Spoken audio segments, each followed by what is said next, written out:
Sherlock Holmes, The Rediscovered Railway Mysteries and Other Stories, by John Taylor. Read by Benedict Cumberbatch.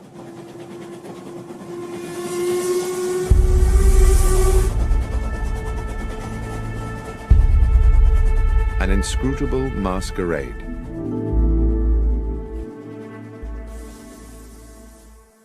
In a drawer, in the bureau of an upstairs room of my current home, there is a locked cedar-wood box which I inherited as a youth from my grandfather. This is, one might say, my box of secrets.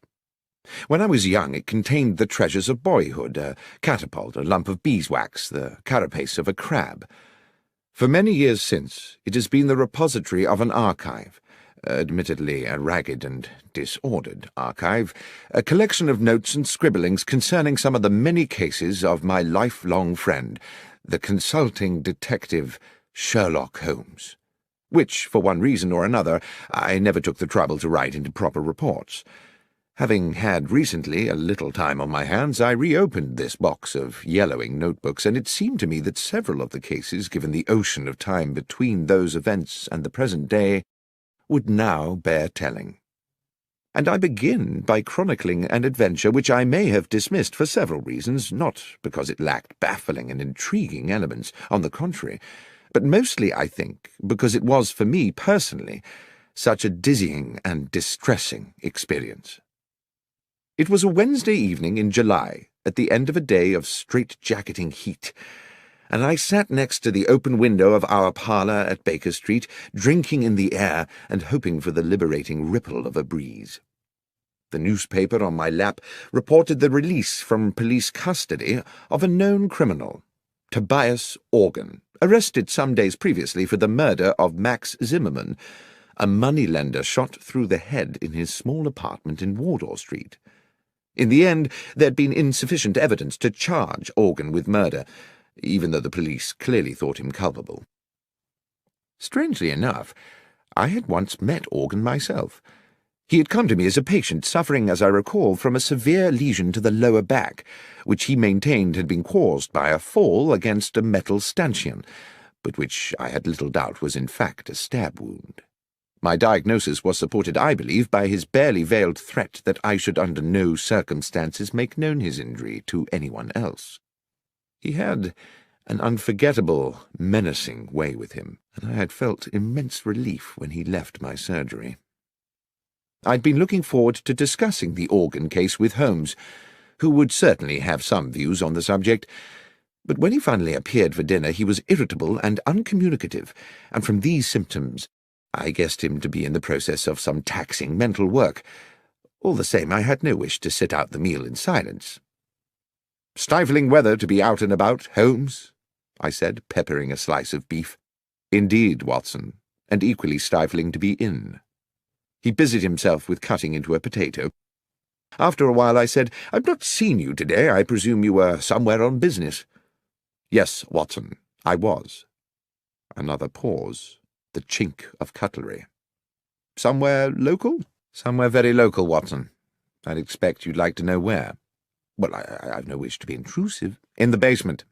I've been all day in the basement of our house, and since your desire not to be intrusive is clearly struggling against your overwhelming curiosity to know, I will tell you why I was there."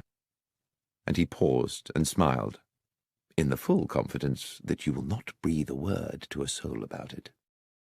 "Why, Holmes, of course not, and on the understanding that if I do tell you, you will not be able to leave this house until my work is complete." "What?" I put down, almost dropped, my knife and fork. "You don't mean not leave at all?" "That's precisely what I mean.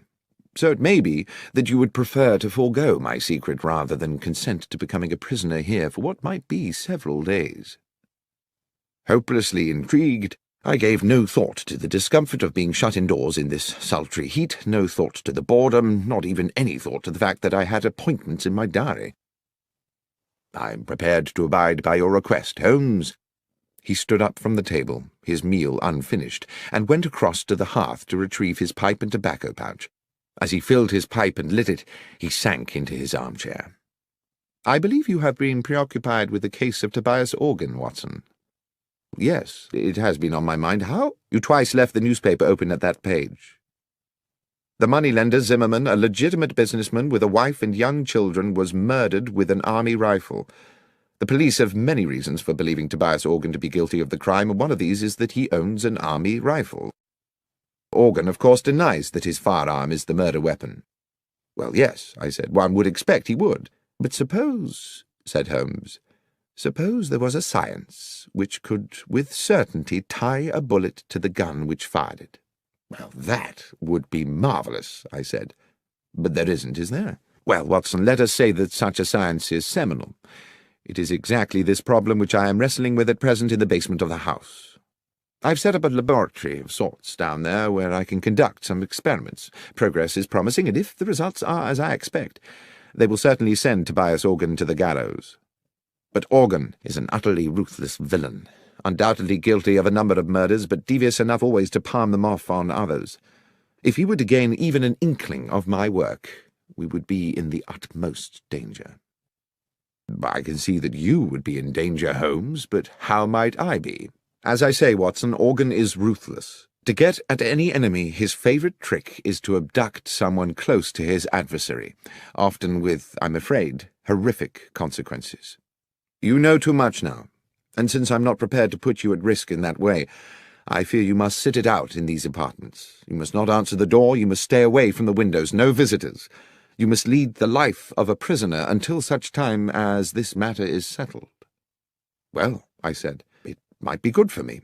I have a medical paper to write, and the period of confinement might induce me to keep my nose to my studies. Excellent, Watson. I'm sure your sacrifice will not be in vain. I really did not see myself sacrificing very much at all. I spent the evening cancelling all appointments of the following week, and went to bed rather looking forward to a few days of fruitful incarceration. The morning found me in a hopeful mood in what appeared to be an empty house. Holmes, I presumed, had already descended to his basement laboratory. Our landlady, Mrs. Hudson, had left me a pleasant, cold breakfast, an indication that she herself had had to leave the house early. The day, while already warm and bright, had not yet begun to turn oppressive.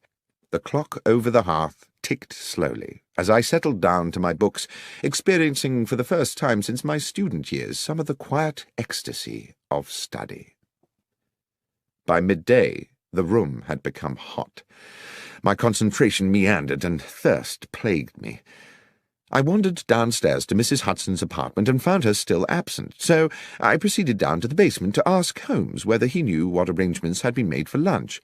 The door to the basement was shut, and when I tried the handle, I found it to be locked. From within, I could hear the occasional crack of what sounded like a gun being fired, and the grind of metal on metal like ball bearings rolling round an iron bowl. "Holmes, are you there? Watson, what are you doing here?" "I'm in the process of an investigation." "Indeed?" "Yes, I'm trying to find out what's happening about luncheon." "You'll have to prepare something for yourself," he called back. "I'm afraid I've sent Mrs. Hudson away. I cannot risk the lives of innocent people. And Watson, be so good as to keep away from the basement. Confine yourself to our own rooms and to the kitchen. There's a good fellow." "Very well, Holmes, but—" "Yes?" "I really would very much like a newspaper." "I'm afraid you must do without. Neither of us can take the chance of leaving here until this business is complete. Now, please, let me get on." I trundled to the kitchen. I managed to find myself some bread and cheese, which I took back upstairs. Our rooms were now very hot, and since I was forbidden to sit near the window, I ate my luncheon over my books, dropping crumbs into the creases of Gray's Anatomy and beginning to feel restless. After lunch, I managed to force myself to a little more work, but by 3 o'clock had fallen asleep in the armchair. I woke to hear the sounds of evening traffic moving along Baker Street. I listened with something like envy to the busy hubbub of those who were free to come and go, who had families to return to, and simple feasts awaiting them at convivial tables. My lot seemed bleak by comparison. Holmes did not emerge from his infernal basement, and Mrs. Hudson did not appear with an evening meal. I cannot recall how the rest of the evening passed. The heat absorbed during the day by London's pavements now radiated back to thicken the evening air. The world outside, of which I had no news, became gradually silent, and I, hungry and disconsolate, went finally to bed. The next morning, after a makeshift breakfast, I got down to some work, and was well into the argument of the paper I was writing, when I began to realize that the room was again beginning to become airless and oven-like. Determined not to succumb to lethargy as I had the previous afternoon, I decided that despite Holmes's strict embargo on going near the window, I simply must have some air. As I raised the sash, I saw a cab approaching along Baker Street and stopping directly beneath the window. The passenger who stepped out was Nicholas Cartwright, an old university friend now writing for the Times. I hadn't seen him for a couple of months, and he seemed about to pay a surprise visit. Desperate as I was for company, I could not forget the promise I had made to Holmes to admit no visitors. The doorbell rang. My first idea was to wait for Cartwright to give up and go away, but there quickly came a second ring, and with it a call from the street through the now open window. "Watson?" A note of anxiety in his voice, suggesting that all was not well. Cartwright was a good friend.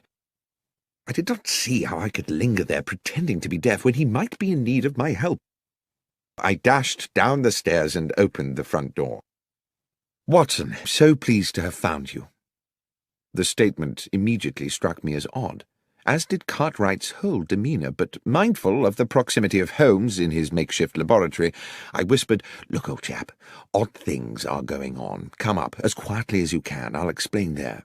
A sudden sharp crack issued from the depths of the house, and I hoped that, preoccupied as he was, Holmes would have no inkling of the presence of my visitor. As we entered the parlour and shut the door, Cartwright said, "Watson, I've been worried about you. I didn't even know if I'd find you here." "Worried?" "Yes. The story in the Gazette regarding yourself and Mr. Holmes. Did you know it was in the papers?" "Cartwright, I haven't the least idea what you're talking about, and as for newspapers, I haven't seen one in days. Here." He tossed me the paper, open at about the third or fourth page, and I read the following headline and accompanying article. "Sherlock Holmes and Dr. Watson part company? After several years of celebrated collaboration, the eminent consulting detective Mr. Sherlock Holmes and his medical companion Dr. John Watson have terminated their professional partnership and, it seems, simultaneously ended their personal friendship. Mr. Holmes said that while he continued to hold Dr. Watson in high esteem and to regard him as a man of exceptional honour and professional competence, circumstances upon which he could not and would not elaborate had made it expedient for them to go their separate ways. There was no comment from Dr. Watson." I stood for a moment, holding the newspaper and averting my gaze from Cartwright. Who had written this? Did Holmes know about it? Was there some truth in it? Was Holmes's exile to the basement a way of keeping me at bay while he found alternative lodgings? "This is today's Gazette?" "Yes, Watson. I see you knew nothing about this." "Am I speaking to you as a friend, Cartwright, or as a journalist?" "Well, I suppose, unfortunately, as a friend, John. I say unfortunately because this is clearly a damned good story. But if you wish to talk to me off the record, so be it." "Off the record, then. I know nothing of this, and I don't know whether Holmes has had a hand in it.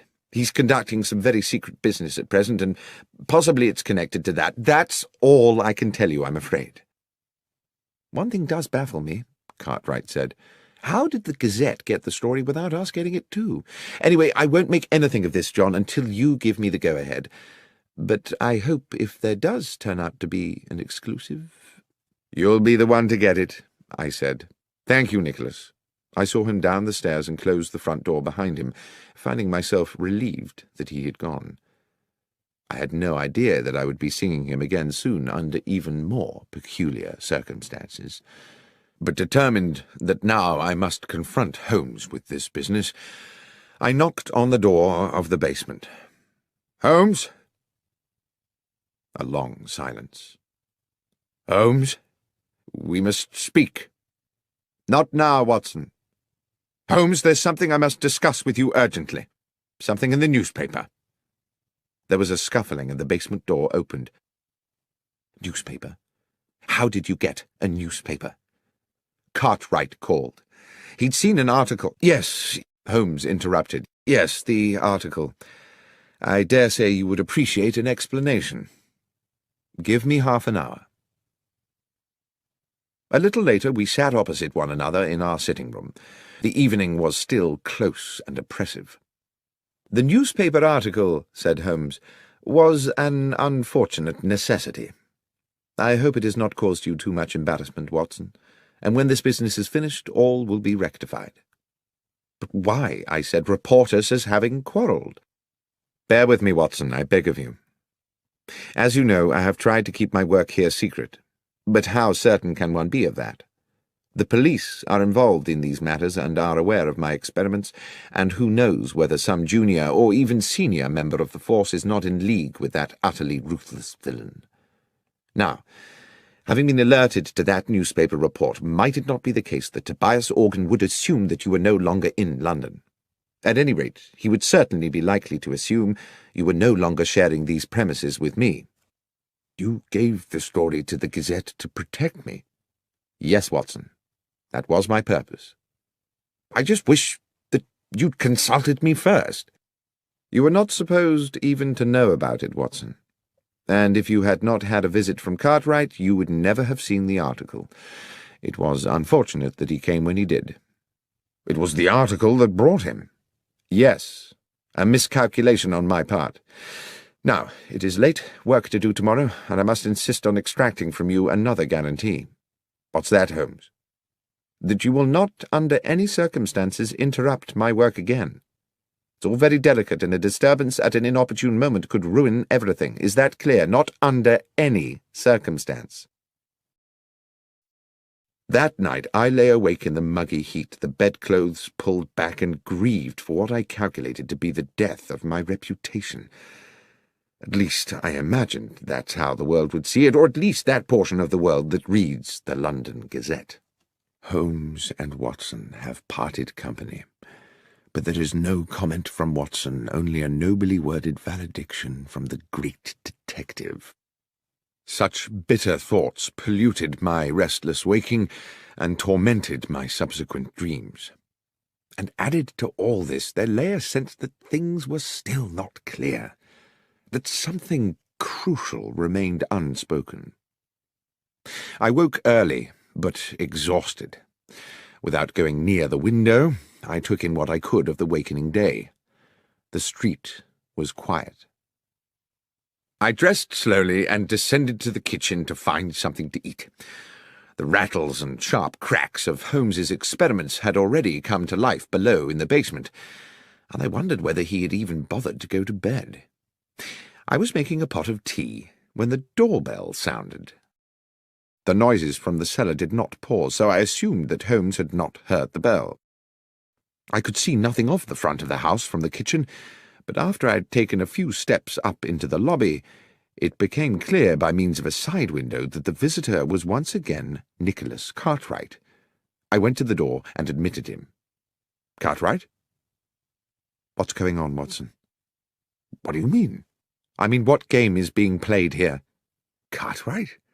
I've no idea what you're referring to. You better come up." He was, I could tell, steaming with anger, though I had no idea what I could have done to arouse it. He would not sit. He stood with his arms behind his back, a man preparing to deliver an accusation. "You told me you were inescapably confined to this house?" "Yes, Cartwright, and so I have been. This is the third day." "Excluding yesterday night, you mean?" "No. I was here yesterday night, too, tossing and turning in my bed at the thought of my ruined reputation." "Watson, see here. Yesterday you prevailed upon my friendship by confiding in me matters which, as a journalist, I considered more than worthy of publication. Had I known that you were deceiving me—" "Cartwright, you have my word I was not deceiving you. I have not left this house since Monday afternoon." "So you have a twin brother?" "No, I do not." "Then please explain to me who was the man outside the restaurant at Marylebone Station at 5 past midnight?" "I take it he resembled me." "More than resembled. I do hope you're being truthful with me, Watson." I could see that his suspicions were not allayed. I even began to wonder whether my restless period of waking the previous night had itself been a dream, and whether I had been sleepwalking. Such things are possible, I know, and the heat, my fatigue, and the events of the last days had left me so baffled that in that moment of confusion I could not entirely rule it out. "What happened," he said, "was that I was walking through the station concourse when I spotted you by the wall of the restaurant, which by then was closed, talking to a man in a brown felt hat. I would have approached you, but when I caught your eye, you cut me as dead as if you didn't know me, and I assumed your conversation was of some importance. The more I thought about it, the more I thought it was a poor way to treat a good friend." Suddenly the fog in my brain gave way to an horrific clarity. I knew that I must rid myself of Cartwright at once. "Thank you for telling me this," I said. "It is of the utmost importance. But, Nicholas, and I pray you won't take this amiss, I must ask you to leave." "To leave?" "Please. This is a fearfully serious business. There is real danger." "You're not just trying to get me out of the way, Watson?" "That's exactly what I'm trying to do, Cartwright, but for a very good reason. Believe me, you will have your story." "Very well, John. Very well." At the front door he patted me amiably on the shoulder. I shut the door on him and leaned against the wall, trying to get my thoughts in order. Holmes had instructed me not under any circumstances to trouble him again, yet this situation was possibly critical. If Tobias Organ had hired some impersonator to look and sound so like me that even Cartwright, who had known me for years, could be convinced, then Holmes might also be deceived, and then what power they would have in their hands. If I could not speak to Holmes, I could at least alert him by other means. I ran up the stairs with the idea of writing a note which I could slip under the basement door, but as I reached our rooms, I heard a cry from the street. Without thinking, I ran to the parlour window. 100 yards southwards along Baker Street, 3 men were struggling. 2 of them were bundling the 3rd man into a cab against his will. It was Cartwright. I dashed down the stairs and ran into the street. The driver of the cab had already whipped up the horse and moved off at a lick, but I gave chase, fury and outrage fueling my progress. I pursued them for a good half a mile until eventually they outpaced me, and I stood gasping for breath outside St. Vincent's Church. I sat on the pavement. I needed Holmes's help. The transgression of a broken promise was a trivial thing, surely, in the context of this appalling incident. I would go to him immediately. Aware that, in the haste of my pursuit, I'd left the front door of the house open, a new anxiety overcame me. Clearly this kidnap was the work of Organ's ruffians, and who was to say that they would not take advantage of an open door? I trotted as briskly as I could back to Baker Street. But the door was no longer open, and on such a close and windless day I thought it unlikely it had been closed by a draught. The horrible thought occurred to me that someone may have already got in, and then everything seemed to tumble into place. Cartwright's abduction had been intended to draw me out of the house so that the man masquerading as myself could gain entry. Holmes would be unaware of this. He would eventually open the door of the basement to his assailant, and believing it was myself he was admitting, would offer the easiest of targets. I had left the house without a key, but I knew there was a possibility of access via the rear of the terrace. This entailed my knocking at the door of our neighbour, Mrs. Harben, an elderly, amiable woman who seemed happy to allow me access to the rear of the building. Here I was obliged to scale a wall to the yard outside the back of our own dingy basement, the front room being that which Holmes had taken for his makeshift laboratory. There was no light within. I opened the door with infinite slowness. The noise of Holmes's experiments seemed to have stopped. The door that connected this room to the front half of the basement was 6 or 7 short paces away, but it was too dark to see whether the bare floorboards were liable to move and groan when I trod upon them. I tested each step before lowering my weight, and moved with the floating motion of a rather overweight pantomime artist. 1, 2, 3. Then there was movement behind me. A hand was clamped across my mouth and an arm locked around my throat. The grip was expert. I could not breathe or move. The hot breath of my assailant in my ear whispered, "Doctor, do not cry out. I'm going to release you and you will turn round slowly and face me. You must not make a sound. Tap my hand if you understand." I reached up to the hand around my throat, and obediently I tapped it. The arm released me, and as quietly as I could I took a deep draught of air, turning as I did so. "Lestrade!" "Shh! Yes, Doctor. Wasn't expecting you here. Or rather, in a sense I was, but since you are just about to arrive, I wasn't expecting you to come in the back way as well." The policeman smirked at his little conundrum. "Will you explain to me," I began, "what on earth you mean?" "Not now, Doctor," he said. "Glad you're here, though, sir. An additional pair of ears. Up close to the door now, and listen, it won't be long." It was indeed less than a minute before we heard the door from the front of the house opening into the laboratory, and the arrival of what sounded like 2 men. The door was closed with a thump, and a gruff voice said, "So this is it?" "Yes, this is where he's working." There was something familiar about that second voice. "And he won't be back for a while?" "No. Half an hour, I should think." At that moment, with a shock, I recognized the other voice. It was my own. I turned to Lestrade again, but he just put his finger to his lips and indicated that I should continue to listen. "So what's the plan, then?" asked the gruff voice within. "To match the bullet that killed Max Zimmerman with the ones from your gun," said my voice. "The police know you killed him, but they need Holmes to provide them with evidence that will convince a jury. Evidently, I thought, the gruff character is Tobias Organ. I heard him pace about, then spit noisily. "Zimmerman's not the first one I've topped, and they've never got me yet. They say you only got £4 10 from him." "Never you mind what I got. Anyway, I never killed him just for the money. I killed him because he gave me a bad look. He gave me a bad look, and I gave him a bad headache. A bullet right between the eyes. Now, let's deal with this little problem." Suddenly there was a tumultuous crash, as if one of the walls had fallen in. "In we go, Doctor," said Lestrade. He pushed the door hard, and we rushed into the laboratory, where Organ had kicked Holmes's equipment flying in all directions, and where, to my amazement, I saw that he was now being attacked by myself. A perfect duplicate of me cracked him a right hook, then a left hook, and then felled him with a blow to the side of the head. Organ hit the floor like a sack of cabbages. Lestrade was on him in a flash, cuffing Organ's arms behind his back. Lestrade blew his whistle and then proceeded to arrest him.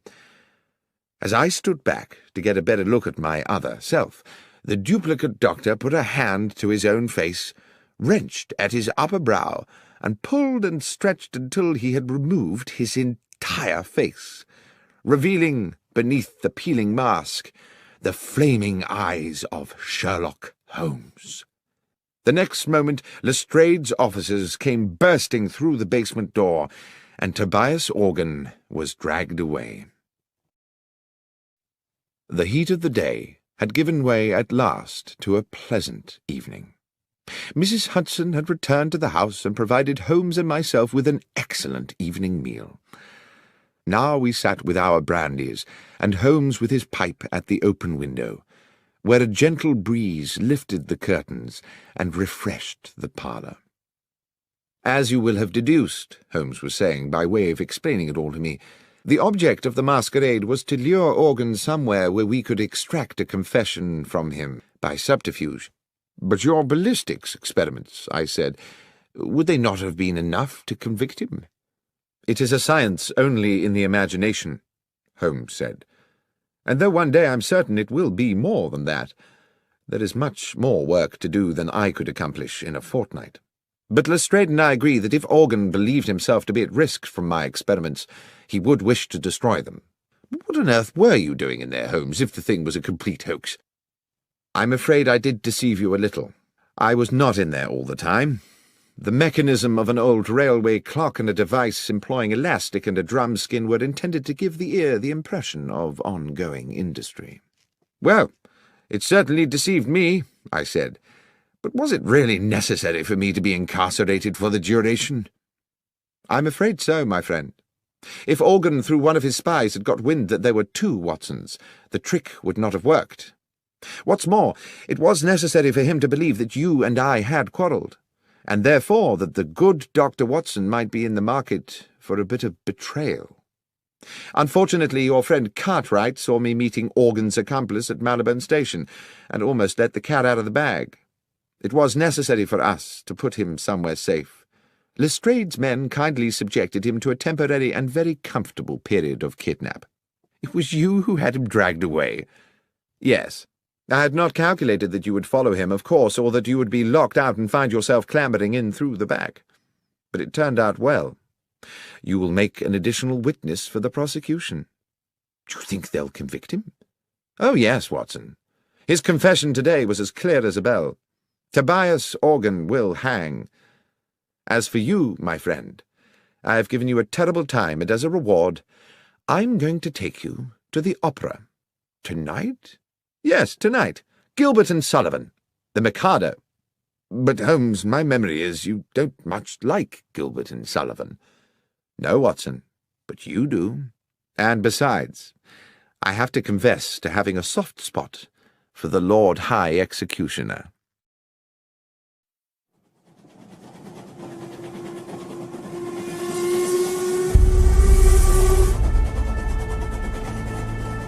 The Conundrum of Coach 13. On an October morning, when rain streamed from the black clouds that swept above our Baker Street lodgings, I found my friend Sherlock Holmes in a similarly overcast mood. He had not had a case in weeks, not at least what he called a decent case, and he had been huffing and puffing about the house for 2 days. It was with some relief to both of us, therefore, that we heard the slowing approach of a cab in the street outside, and both moved eagerly to the window. The hansom did indeed stop directly beside our door, and after a moment a large and finely dressed middle-aged gentleman emerged into the downpour, paid his fare, and rang our doorbell. Holmes was smiling. Now, what could make a rich American so distressed, Watson, that he would come pell-mell here to us from Paddington? "An American?" I said, drawn irresistibly, as usual, into Holmes's tantalizing games. "Certainly, and I think a formidable character." "And do you wish to tell me how you deduce all that, Holmes?" "I deduce his distress and his nationality from the fact that he just tried to pay the cabby in American dollars before recalling which pocket held his pounds sterling. As for his coming from Paddington, that was the easiest of all, for the driver of the hansom is Henry Brown. I'm surprised you do not recognize him, who always works from the Paddington rank. As ever, Watson, I apologize for the banality of these observations, but you did ask." By now there were footsteps on the stairs, as Mrs. Hudson escorted the visitor to our apartment. While I inwardly delighted to note that my friend had returned to his amiable best in anticipation of a new challenge, I found myself praying that it would be a challenge worthy of his powers and his pent-up energies. No sooner had the door opened than the huge, rotund figure of our visitor, bright in a cream suit, burst into the room like an actor onto a stage, determined to establish his character instantly. "Mr. Holmes!" boomed the American voice as both his arms swept forward to grasp my right hand. "Benedict Masterson! What a great privilege to meet you!" "Delighted, but I am Dr. John Watson," I replied. "This is Mr. Sherlock Holmes." With equally booming apologies, he bowed charmingly to me and turned to my friend. "Ah, yes. Now I see. Unmistakable, unmistakable." The impression given was that he had found the first Sherlock Holmes of his acquaintance a little short of his expectations. "Mr. Holmes, I wish to ask you to act for me in a business both mysterious and distressing." "You had better sit down, Mr. Masterson," said Holmes, "and tell us everything." and having settled his cream-covered bulk into an armchair and accepted a cigar, on which he continued to puff anxiously as he spoke, the American told us his story. "I am a dealer in gold, gentlemen. Gold has been my life. My father owned small mines in Nevada, which gave us a comfortable living. In my turn, through judicious trading, I've made these assets yield a fortune. I came to London last week because your own Bank of England had made an order for a substantial quantity of gold bars to boost its reserves. The bullion was shipped into Bristol Harbour and transferred yesterday onto a chartered London train for transfer to the bank. I have been in London doing the paperwork, of which there is, let me assure you, no small amount. And I went to Paddington this morning to meet the consignment. The train was there, the gold was not." "I see," said Holmes. "Stolen?" "Undoubtedly. How much?" "We're talking 4 or 5 millions, Mr. Holmes." "That's a large loss. Is the gold insured?" "Indeed it is, but you know insurance companies, Mr. Holmes. They are ever suspicious, and the circumstances of the gold's disappearance are, to say the least, rather strange." "The details, Mr. Masterson," said my friend, "if you please."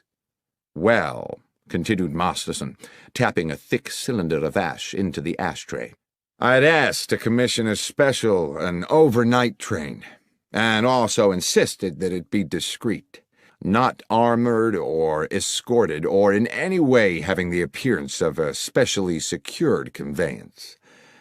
I was offered the charter of a passenger train which returns empty from Bristol to London once a week, and which railwaymen jokingly call the Bad Luck Special, not because anything has ever happened to it, but because it normally consists of 13 empty passenger coaches, as indeed it did on this occasion.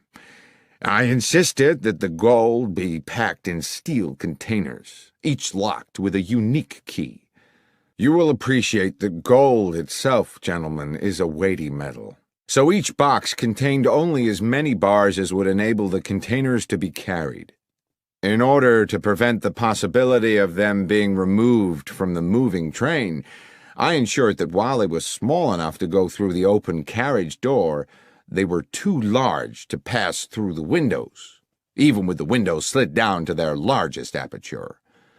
I then arranged for the doors of the bullion carriage to be locked from the outside so they could not be opened until the train reached London." "The train was empty, then, apart from the driver and fireman of the locomotive?" "No, Mr. Holmes.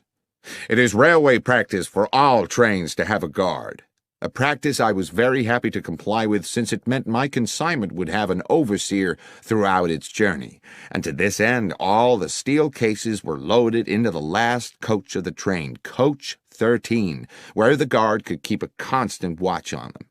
The man employed for the job was a Mr. Lyons, Mr. John Lyons, a mature and trusted employee of the railway company."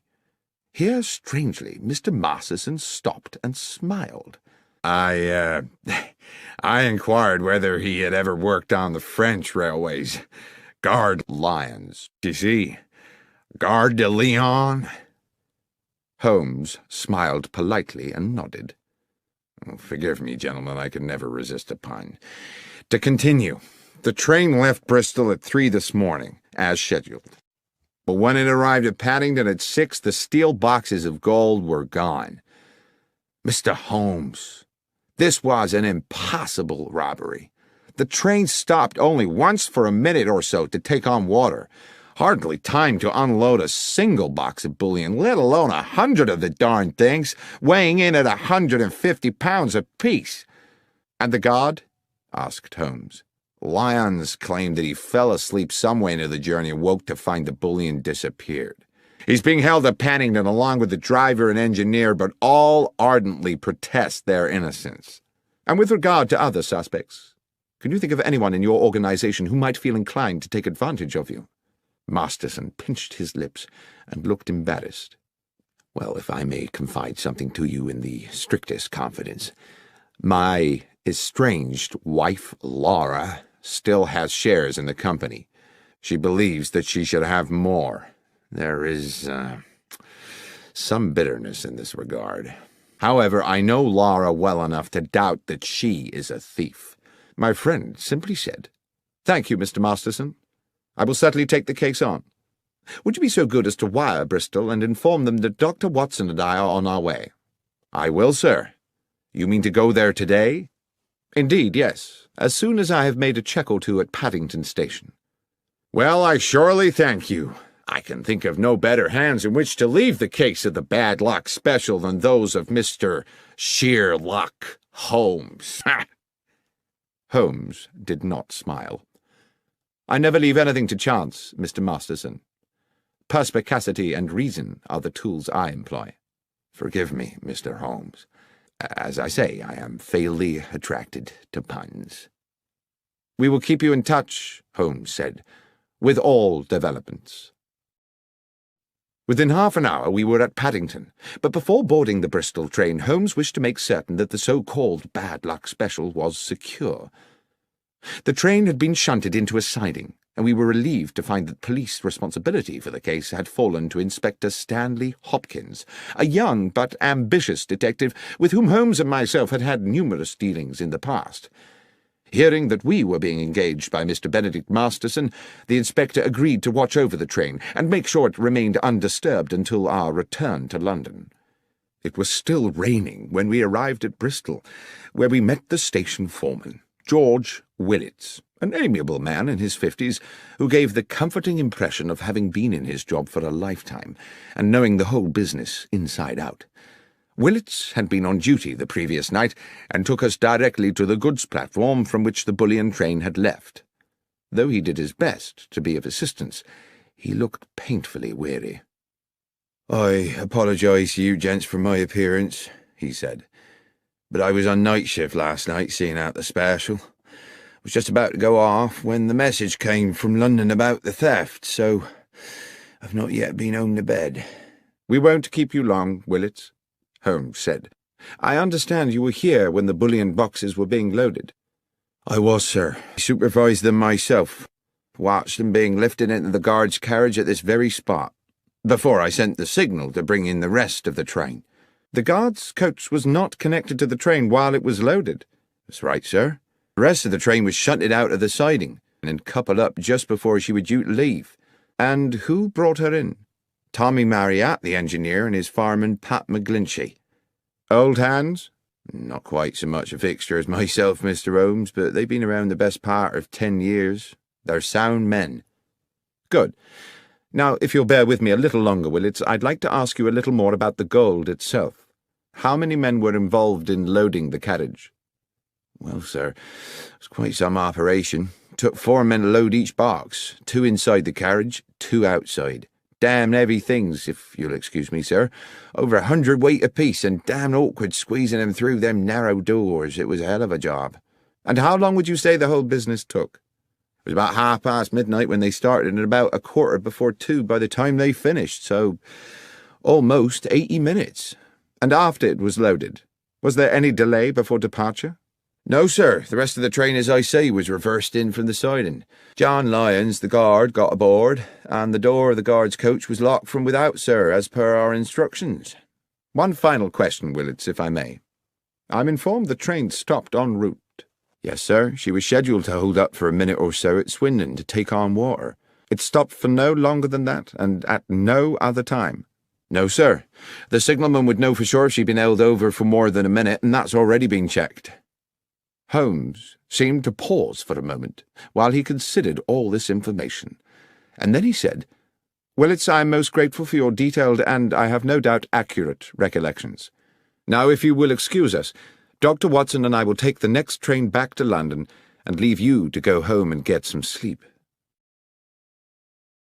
Inspector Hopkins was at Paddington when we arrived, and Holmes immediately requested that he arrange for us to speak to the railwayman who had commandeered the bad luck special on the previous night, Marriott and McGlinchey, the engineer and fireman, and the guard, Lyons. In a dark office of the railwayman's quarters, on one of the grimmer outer platforms of Paddington Station, The three men sat disconsolately on rickety wooden chairs. It occurred to me that they had by now been detained in this dismal place for several hours, and when Holmes and I were introduced to Lyons, he barely had the energy to nod to us. But he did speak, his words almost drowned in the muffler which half covered his mouth. "I dare say you think me a thief, Mr. Holmes, from what you'll have heard. I'm not, sir. But what I have done is derelict my duty, so maybe I deserve what's coming." "I want to assure you, Mr. Lyons," Holmes said, "that my intention here is to uncover the truth, and uncover it I will. If you are, as you say, innocent of any crime, you have nothing to fear from the law. But tell me how you think you failed in your duty." "Well, I were meant to keep me eye on the shipment, sir, weren't I? But I fell asleep. It's not something I make a habit of, but this time I did." "And woke to find the bullion gone?" "A nightmare, sir. I suppose I should have stopped the train with a pull cord, but I was in a bit of a daze." "How long do you think you slept?" "I thought about that, sir. I remember us passing through the White Horse Valley just before Swindon, and when I woke up, we were about 10 miles out of it and past the Lumsey Water Tower." Holmes looked towards the fireman McGlinchey, a plump man with rich black curls. "When you stopped to fill the tank, did you notice anything odd?" "No, sir. It was a dark night, and there were no lights there save the fire from the boiler. You couldn't see 20 feet beyond the train." Holmes turned back to Lyons. "I would like you to describe to me the events of yesterday evening." "Well, sir, I wasn't due to start my shift until 1 in the morning, so around about 12 I had a brown ale in the railwayman's canteen and collected some sandwiches and a can of tea for the journey." "Just tea and sandwiches?" "Yes, sir, and a piece of seed cake, if that's not too much detail." "There is no such thing as too much detail. Please continue with your story." "Well, at about 1:30 I made my way over to the goods platform. They just finished loading the bullion into the end carriage, and the other part of the train had been brought in and coupled up. A gentleman in a suit gave us final instructions. To the engineer and fireman Tommy and Pat here, he said the train was cleared to London, with just the one brief water stop, which was under no circumstances to take more than 3 minutes, and if there should be an emergency, they weren't to leave the cab. At that point, they locked me in with the gold, and at exactly 2 a.m. we were on our way. About a half hour after, I had me sandwiches and a few swigs of tea. It were a clear night, and I sat by one of the windows and watched the stars, contented with everything, sir. That's when I must have dozed, and, well, what happened after that, you know." "Thank you, Lyons," said Holmes. Then he turned to young Inspector Hopkins with a new fierce gleam in his eye. "If we may, Hopkins, I should now like to inspect the train." We made our way along the track to the engine sheds, and after checking the locomotive, searched through each of the 13 coaches, whose number I carefully counted myself, until we arrived at the last, the guard's coach, in which the gold had been transported. "Now I have been assured," Holmes said to Hopkins, "that the doors of this coach were locked from the outside for the duration of the journey." "Yes, Mr. Holmes." "Yet it was possible to move along the train through the coaches via the connecting doors?" "Yes." "And what of the other coaches?" "I checked them.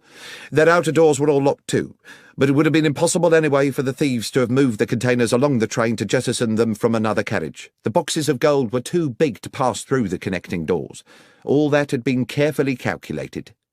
"But is it quite certain," I ventured, "that the boxes could not have been opened and the gold removed bar by bar?" "Quite certain," said Hopkins. "Not without the original keys. They were unique to each box." "Besides, Watson," said Holmes, "if the boxes had been opened here, then, with or without the gold, they would still surely be here now. Speaking of which, Hopkins, the carriage is just as it was found when the doors were first opened this morning. As I said, Mr. Holmes, nothing's been touched." Holmes took an initial sweeping glance around the carriage interior, then stooped to pick something up from the floor. "This brown paper, I presume the wrapping for the guard Lyons's sandwiches?" "Yes." "This is can of tea?" "Yes."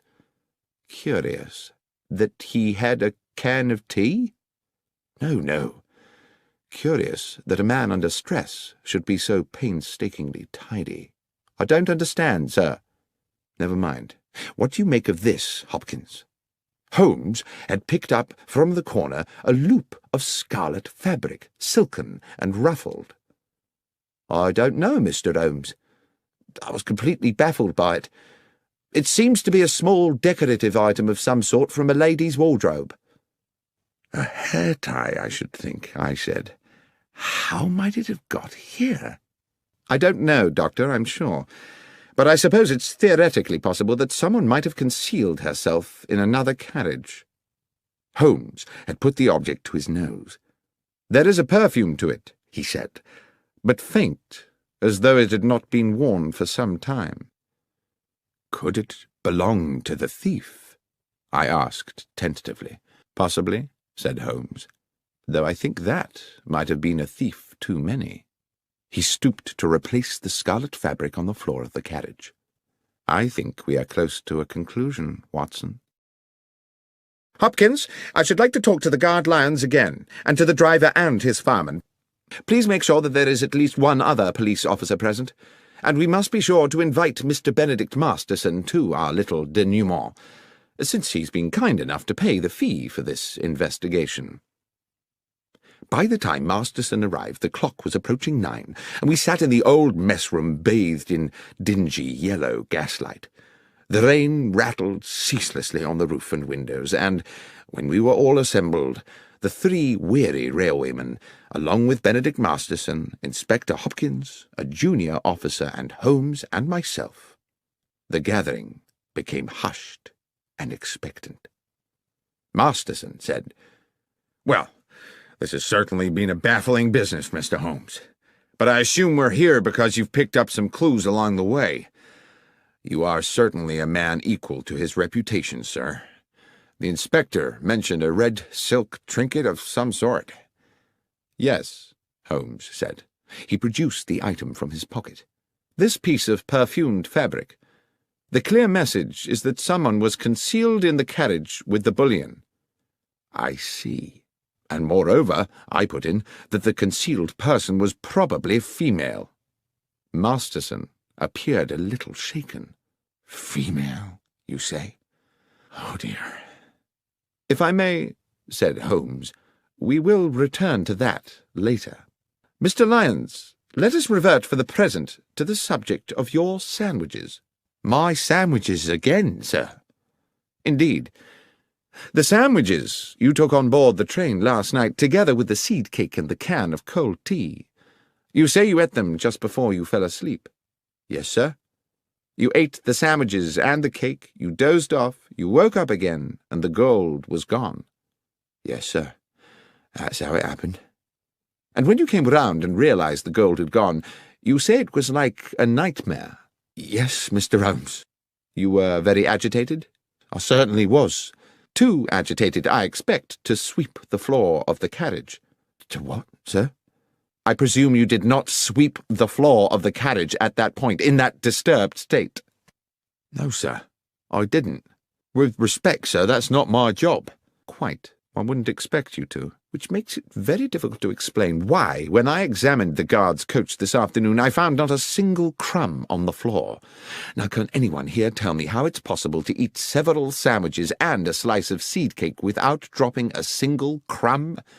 Or, come to that, a single seed?" "I promise you, sir, what I said about my supper was true. I remember exactly what I brought and exactly what I ate."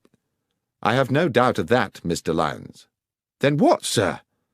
"My point is merely that you were obviously not in coach 13 when you ate the sandwiches."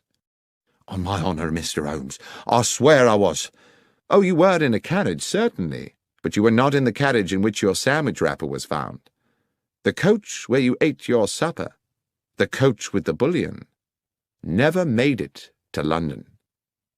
"Mr. Holmes, this is confusing," began Masterson. Holmes interrupted. "On the contrary, Mr. Masterson, it's very clear. The coach containing the gold was uncoupled from the train when it stopped for water, run into a siding by those awaiting it, and unloaded of its cargo at their leisure during the night. It was a perfectly dark night. There was no moon, so the railwaymen, as Mr. McGlinchey here has recently confirmed, could, from the water pump, see nothing of what was going on at the back of the train. "But, Mr. Holmes," said Inspector Hopkins, "the Bad Luck Special has 13 coaches. Everyone knows that. And you will no doubt yourself have noted that we passed through exactly 13 coaches in our inspection of the train this afternoon." "Oh, it has 13 coaches now, of course, Inspector," Holmes said. And it only struck me after we had left Bristol and its pleasant station-master Willits that he had described to us in detail his whole engagement with the loading of the gold and the departure of the train without once mentioning that he'd counted the coaches before the train left. The fact is, he didn't count them. He didn't think he needed to. The Bad Luck Special had always consisted of 13 coaches. He wasn't to know that your accomplices at Bristol had added an additional coach to the train before it was attached to the coach carrying the boxes. A coach with its seats stripped out to make it practically identical to the bullion car. On that one night, the Bad Luck Special had not 13, but 14 carriages.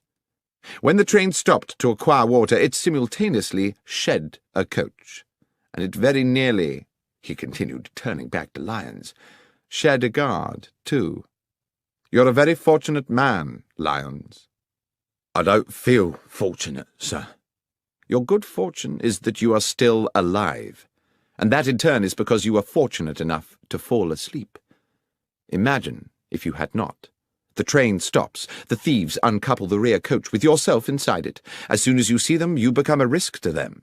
There's no telling what they might have done.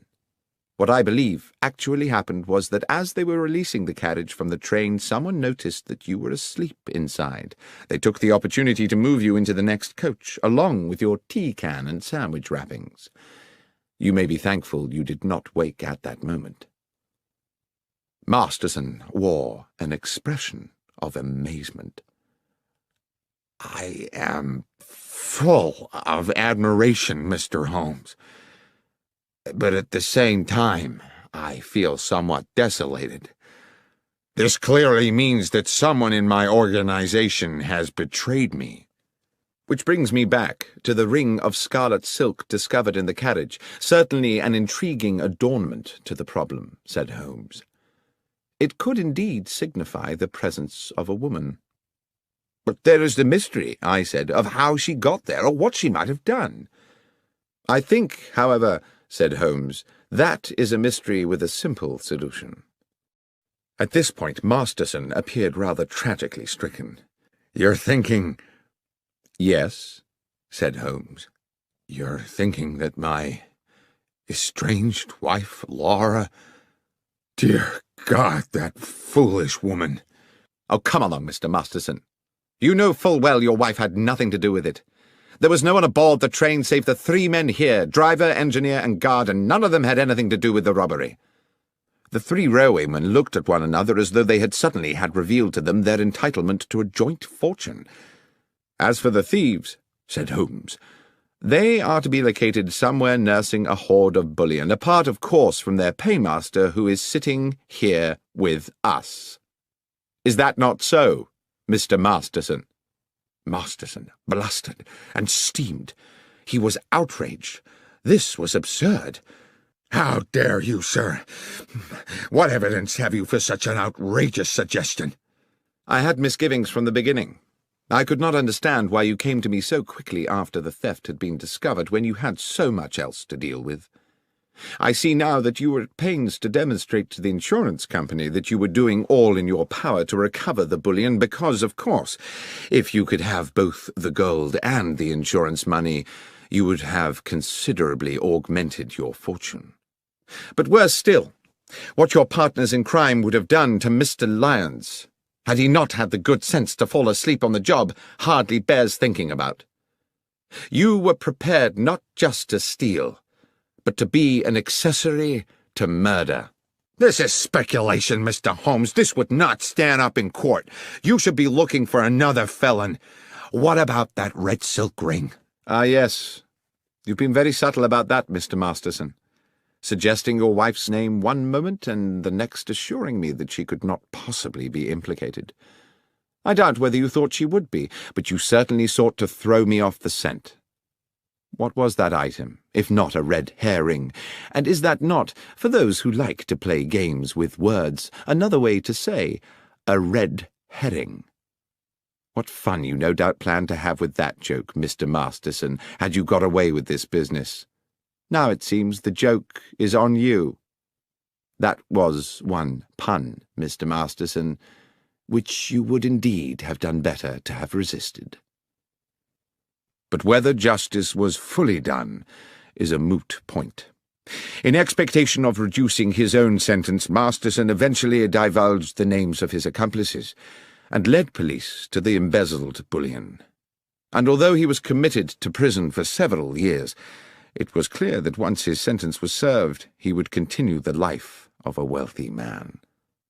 "I can't understand," I said to Holmes a couple of evenings later, "why you seem so damnably happy." "A man is never more content, Watson," he said, "than when doing well what his nature has fitted him to do. On which thought, will you pass me the tobacco pouch? I think we should indulge ourselves in a brace of good pipes."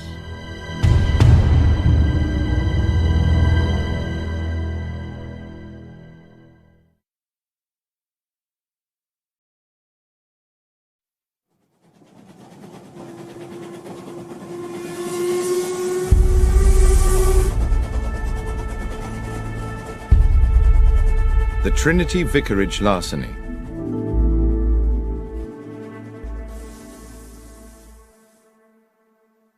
One fine spring morning, Sherlock Holmes and I received into our rooms a portly gentleman in a purple dress. That at least is how it momentarily appeared to me, as I glanced up from the Daily Chronicle at the open door. The purple gentleman, it transpired, was the Right Reverend the Lord Bishop of Kent, an old acquaintance of Holmes, and he had brought with him, as so many of our visitors do, a problem that was clearly causing him some agitation. Mollified a little by coffee and a cigar, Bishop Spriggs needed no prompting to divulge his story. "The nub of my problem, gentlemen, is an unfortunate young priest. A young man of promise and talent, very popular with his parishioners, who has inadvertently got himself into deep water." "Intriguing," said Holmes. "You may recall," the clergyman continued, "that Trinity Church in the Kent village of Hatchingham was last year in the news because of an exceptional discovery." "Of course," I said. "A silver chalice of considerable worth was discovered in the crypt." "Yes, Dr. Watson. A magnificent medieval relic, the so-called Hatchingham Grail, weighing some 22 pounds. With my approval it was sold to the British Museum, with the idea that a good portion of the proceeds would go towards restoring Hatchingham Church. The Reverend Kingsley, pending the beginning of the building work, had locked the money up in the church crypt. It was stolen yesterday. Holmes, you can imagine what an outcry there'd be if this found its way into the papers. It would be bad for Kingsley and the Hatchingham parish, and goodness alone knows what it would do for the reputation of the church. At any cost, the money must be recovered and the thief put away. And I mean any cost, Holmes." "Let us not concern ourselves with fees just yet," Holmes said. "Are there any clues at all as to who might be responsible for this theft?" "I'm not sure about clues," replied the clergyman. "Kingsley did make some sort of an attempt to discover the identity of the villain by chasing him over the fields after the theft, but I'm afraid he didn't get very far." "I think we had better meet the young reverend," said Holmes, "as soon as is practical. Watson, would you be at liberty to accompany me to Hatchingham for a few days?" "I'm utterly indebted to you both," said the bishop. "I dare say while you're in Hatchingham we could put you up at the Trinity Church Rectory. Or there's the Jolly Bulldog, if you'd prefer an inn." "Ah," said Holmes, "the Jolly Bulldog. Now that sounds like just my kind of animal." We journeyed to Hatchingham the next morning and established ourselves at the cosy but crumbling hostelry that was the Jolly Bulldog. Our landlord was a bluff man called Starkey. taller by inches than Holmes, and compelled to stoop to avoid the beams of his own ceiling as he lumbered about in heavy boots serving his customers. He grudgingly provided us with a late snack of bread and some rather tough cold meats, complaining that if everyone chose to be fed at 2:30 in the afternoon, they would have to invent a new word for the meal taken between luncheon and dinner. "Leftovers?" said Holmes to me impishly, and at a level which I am sure Starkey was meant to overhear. "Might be that word?" The publican growled ominously as he left us, and I leaned over to Holmes and whispered, "There is surely an example of how a little power may go to the head of a man and make him too big for his boots." "I was thinking rather," said Holmes, "from the way he clumps about this place, that his boots are rather too big for him." I saw the two gentlemen on a nearby table smile at this remark. "I shouldn't take a lot of notice of Starkey," said one of them amiably. "He's just as tiresome with all the customers." The gentleman introduced himself as John Hapton, and his companion as Matthew Winslow. Although neither Holmes nor myself disclosed the details of our mission to Hatchingham, it seems they knew we were expected, and it turned out that both gentlemen were members of the parish committee, and were fully apprised of the theft, though they were quick to assert that it was not yet public knowledge. "I hope you will be successful," said Hapton, "in bringing this thief to book. We are fond of our vicar, and he has been a deeply troubled young man since it happened." The Reverend Kingsley's house was accessed from Hatchingham Lane by a short stone path. A few steps beyond the vicarage stood the church, with, on the west side, a moderate-sized graveyard. On the other side, with its own access to the lane and shaded by a handful of fruit trees, stood Cherry Cottage, which we would later discover to be the residence of the verger and his wife. The Reverend Kingsley was a man in his early 30s, small in stature but of good looks, his clerical dress the quintessence of neatness. While clearly stricken by his predicament, he remained calm and articulate, and did his best to make us welcome in a pleasantly appointed parlour whose deep-coloured, thick-piled carpet and embroidered cushions evidenced a delicate sense of taste. "It's a relief to see you, gentlemen," he said. "The bishop told me all about you, about your many successes in solving complex cases. The problem, as you know, is that while we saw the thief escape, we were unable to establish his identity. However, there are one or two factors which, though they seem opaque to my own consideration, might prove illuminating under your own, if I might show you." "I would be most grateful, Mr. Kingsley," Holmes said. "First, though, I see that you have recently held a meeting in this charming room. I presume that apart from the three other gentlemen present, the fourth was yourself? You keep the side chairs in another room, I take it." "Good Lord, how did you know all that?" "Oh, it's a simple matter. The carpet beside the window has indentations of 4 chairs, and therefore I presume for 4 people, but there are no chairs in the room whose feet would match." "Well, yes, you are, of course, quite correct," said Kingsley with a broad smile. "The parish committee convened here just yesterday, as we do each week. Yesterday was the day I broke the news that the Grail money had been stolen, and I hope that that news will remain privy to the committee members until such time as the thief is caught, but—" The vicar paused, and Holmes said, "Please, go on, Mr. Kingsley." "But," continued the young clergyman, "the gentlemen on the parish committee are the same 3 who sat here 2 weeks ago, when I revealed that the money for the Grail was in the crypt of the church. Only they and I knew of the fact, you see, so I can no longer be as confident as before that they are all honest men, which is a most unfortunate thing." "It was all in cash, I presume," Holmes said. "Yes, Mr. Holmes. I kept cash so that I could employ local men to restore the church and pay them by the day. I have little time to run to the bank and make a withdrawal every time a man finishes plastering a wall." "The money was under lock and key?" "Yes. There is a safe in the crypt where the church's small treasures have always been secreted." "And the crypt itself is locked?" "Yes. It can be entered either from within the church or by a door leading from the churchyard, and both those doors are locked at night. Mr. Holmes, I do hope you can help me with this. I don't know how my flock will ever forgive me if that money is not returned." Then perhaps, if you can bear to go over it all again, you would be so kind as to tell Dr. Watson and myself the circumstances of the robbery." "Yes, of course. 2 weeks ago, looking out of this window on a Monday morning at about 11, I saw a man, I'm fairly certain it was a man, standing at the lych gate and looking over into the churchyard.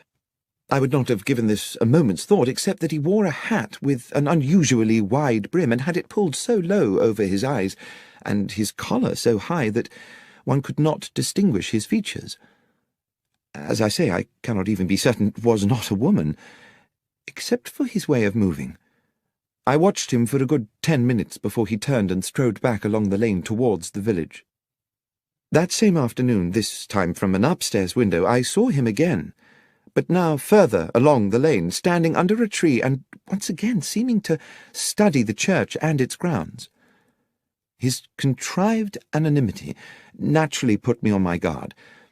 In the evening after those first 2 sightings, I was sitting in that very chair, Dr. Watson, which you are currently occupying, when a thought hit me like a bolt of lightning, a thought which you no doubt will be surprised had not occurred to me earlier, that this stranger might have designs on the money in the crypt. After this alarming epiphany, I spoke to my verger, Sam Manners, and his wife, May, who keep house for me. They live in Cherry Cottage, which, as you will have seen, stands on the lane beside the church's lych gate. There's a short cut from their back door to this house, which they employ when they wish to see me. I mention that because, as I think you will agree, it bears upon the matter. I asked them to report to me if this sinister figure, or anyone else unknown to them, appeared in the vicinity of the church. And indeed, it seems as if the man in that hat had begun to watch my whereabouts, because first May Manners, then her husband, reported to me that they had indeed seen the man in the hat. I began to feel that an attempt on the money was imminent. I resolved, then, to remain in the vicarage or the church grounds until I was certain that the threat had passed. I instructed Mr. and Mrs. Manners that if they saw the stranger again they were to take the short cut to my house and inform me immediately, but they were under no circumstances to approach him. And now we come to the day of the theft. Sam Manners was whitewashing the walls of the church. At this point Holmes stood up. "I think it would be as well, Mr. Kingsley, to acquaint ourselves with the geography of the church and its grounds. Might we continue outside?" A rapturous afternoon of sunshine and birdsong greeted us as we left the vicarage and walked out into the churchyard, where the Reverend Kingsley commenced our guided tour. I immediately began to locate us on a mental map of Hatchingham village and its surrounding areas, a practice I learned in my military days and which has served me well in civilian life. I could see in my mind the large oblong of farmland, about 2 miles across, with Hatchingham village and the church almost at opposite corners. This substantial area of land was surrounded on all 4 sides by public roads. Mr. Kingsley took us through the grounds on a grassy path which ran along the side of the church up against the gravestones of the churchyard. "This is the wall of the church Sam Manners was painting that morning," said the vicar. "He worked for a couple of hours, and at 12 o'clock I sent him off to his cottage for his regular midday meal. I went back into the vicarage and took up a book. After about 20 minutes there was a knock at the back door. Mrs. Manners was in a frantic state. She and Sam had just seen the man in the white-brimmed hat going into the churchyard. I told her to return immediately, and to tell Sam to meet me here at the crypt door, and I came here directly to find myself staring at a spectacular mess." He pointed to a flight of 4 steps just off the path, leading to a door low down in the half-painted church wall. "The door to the crypt," he said, "from which the thief must have made his exit, and not expecting to encounter a paint bucket, presumably kicked it flying in his haste to escape." A residual expanse of powdery white, still damp in places, stained the flagstones at the bottom of the steps. "Sam was with me within seconds," continued the vicar. "We could see nobody, but we soon guessed which way he'd gone. If you'll follow me, gentlemen." The vicar led us a little further along the grassy path, to where the churchyard ended in a wooden fence. Set into the fence was a stile leading on to a footpath. "That," said the vicar, "was his escape route." Beyond the stile, the ragged footpath traversed the meadow through weeds and rough grasses, stretching away into the distance. Along this narrow track could be seen intermittent blobs of white. "And I suppose the presumption would be," said Holmes, "that the trail of white paint marks are the fleeing man's footsteps." "Yes, exactly. Obviously our man escaped across the field to Harding Lane, Mr. Holmes." My companion nodded. He stopped at the stile. "There are 2 white handprints here," he said, "a right hand and a left hand. The fellow was in some haste, as indeed one would expect." Holmes crossed the stile athletically and walked a little way into the field. Bending down, he examined one of the white marks, then plucked up a handful of grass and returned to us. "Thank you, Mr. Kingsley. I think I've seen all I need to here. Is there anything else you think might help us?" "Yes," said the vicar enthusiastically. "Back at the house." Holmes requested that Sam Manners and his wife join us in the vicarage, and a little afterwards in Mr. Kingsley's kitchen. Mrs. Manners set herself to the task of making us all tea, while Holmes paced the stone floor slowly. I sat at the kitchen table with the vicar and Sam Manners, a ruddy man in his early 40s, whom Holmes was now addressing. "So, Mr. Manners, you are the only person to have caught a glimpse of the man in the hat on the day of the robbery?" "I believe so, sir. I was at the window taking my lunch.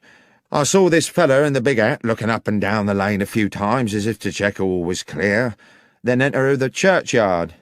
Straight away I said to Mrs. Manners to go by the back door and tell the vicar." "And you yourself waited in the cottage until Mrs. Manners returned?" "I did, sir." "For how long?" "Not more than 2 minutes. She told me the vicar wanted me to meet him out by the church. I dashed right out." "And found the Reverend Kingsley waiting for you?" "Yes, sir, and the door to the crypt wide open, whitewash everywhere." The crypt door had been locked before you went to lunch?" "Oh, yes, Mr. Holmes, it always was." "And that was when you noticed the trail of paint?" "Exactly, sir, and set off to follow it. You must have only been a short way behind the thief." "Must have been, sir, but he moved like the wind.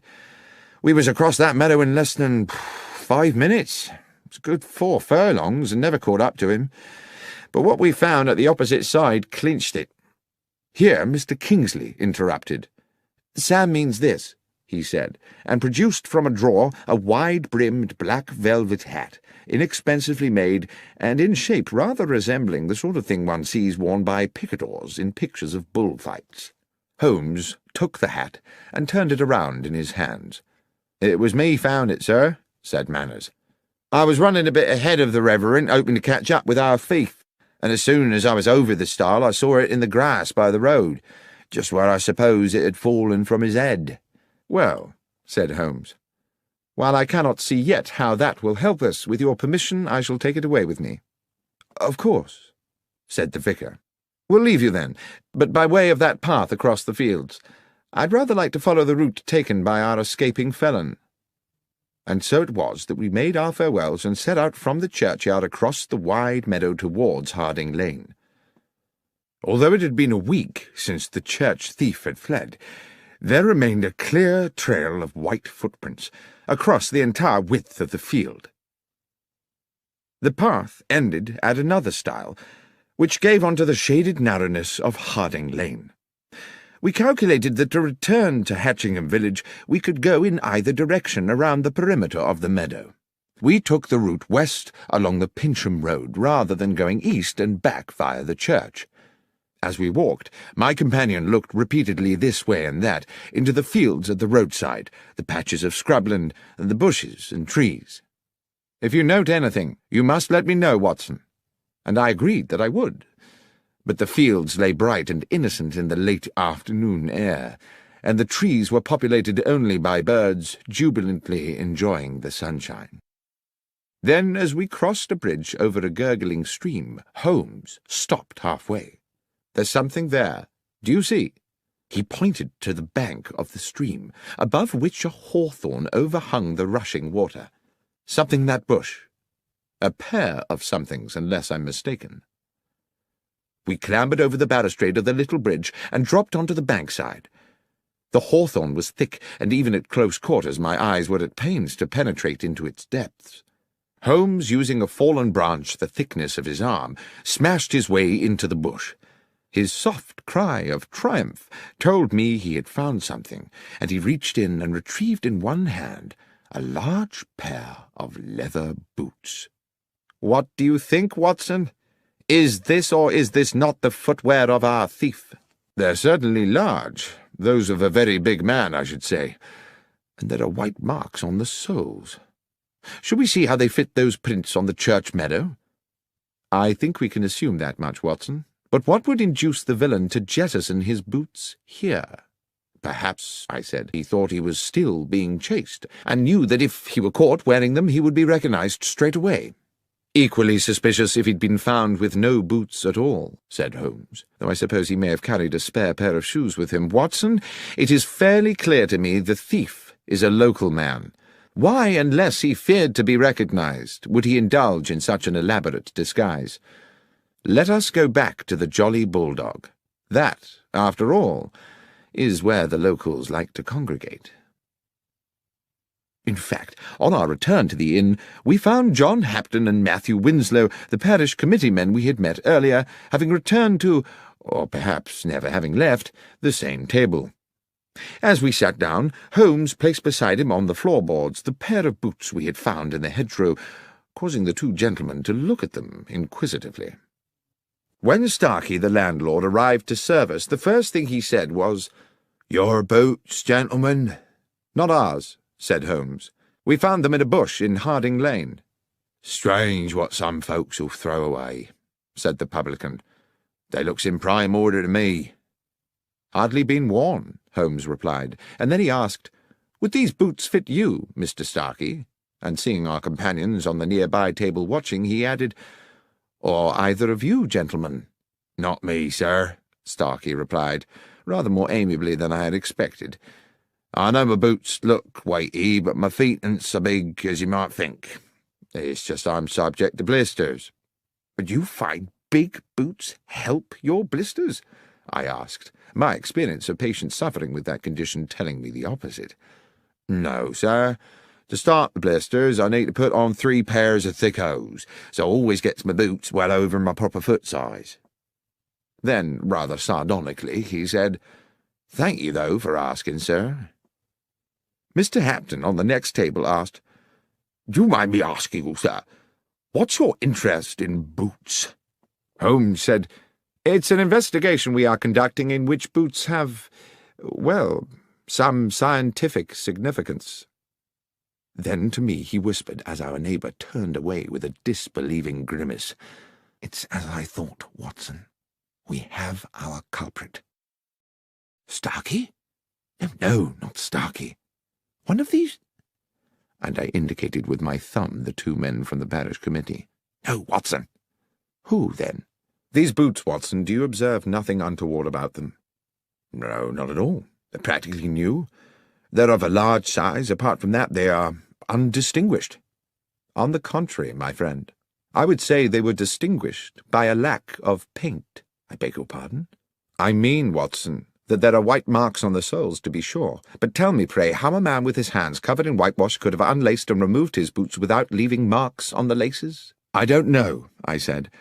"But it would be a singular coincidence if someone completely innocent had jettisoned a pair of boots with paint on the soles."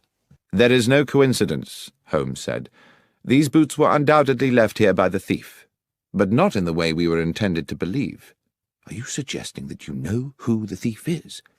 "The thief, Watson, is the Reverend Kingsley himself." "But how could it be, Holmes?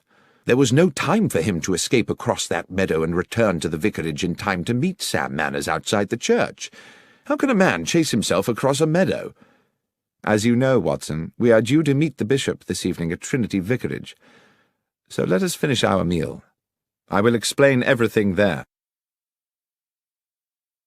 We had promised the bishop an interim meeting at the vicarage to advise him of our progress in the case, which no doubt the clergyman expected to be only moderate this soon after our previous meeting.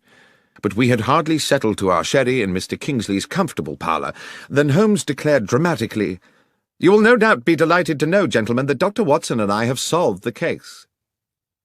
I did not think it my business to confess that after my previous conversation with Holmes I was as much in the dark as anyone, but I sat quietly sipping my sherry while I watched my friend open the bag we had brought from the inn and remove the 2 large white-stained boots we had found beside the stream.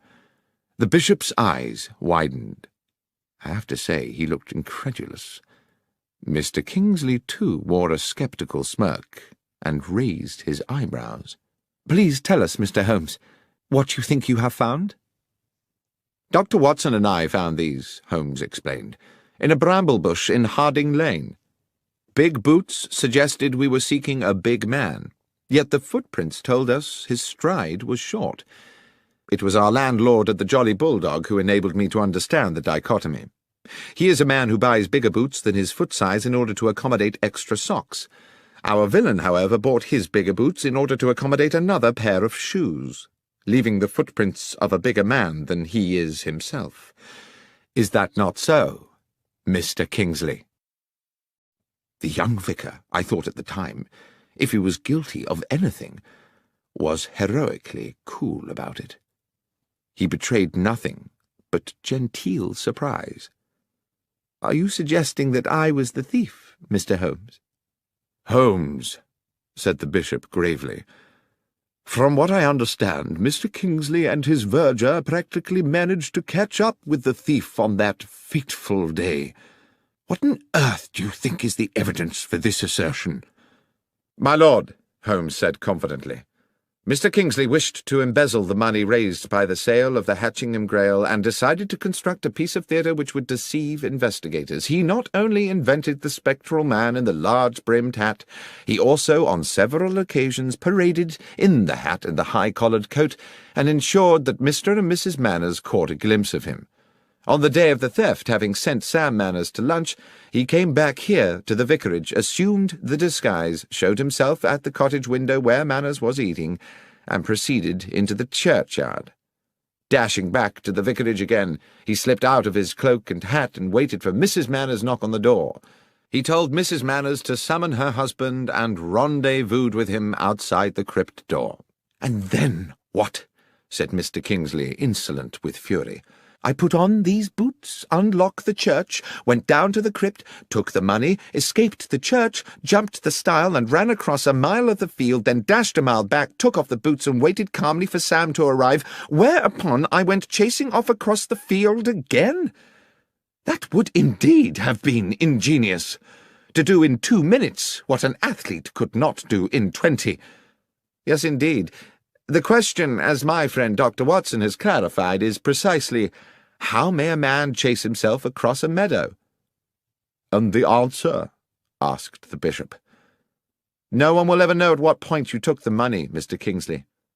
As the key-holder you are free to do it at your leisure, and, for all one knows, it may never have been in the crypt safe in the first place. Certainly there was no need for you to waste time on it on the day we are discussing. You wished to ensure there was just enough time with Mr. Manners at lunch for you to get to the crypt door and kick over the whitewash bucket.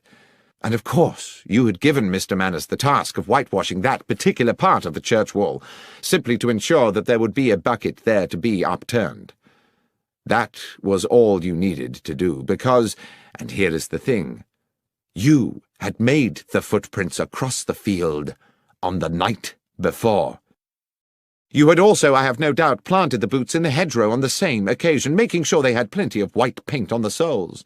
Foolishly, you forgot to daub a little on the shoe laces." At this point, the vicar dropped into a chair as though all resistance had suddenly fled him, and I believe that as Holmes proceeded, we all realized that he was now approaching a devastating conclusion.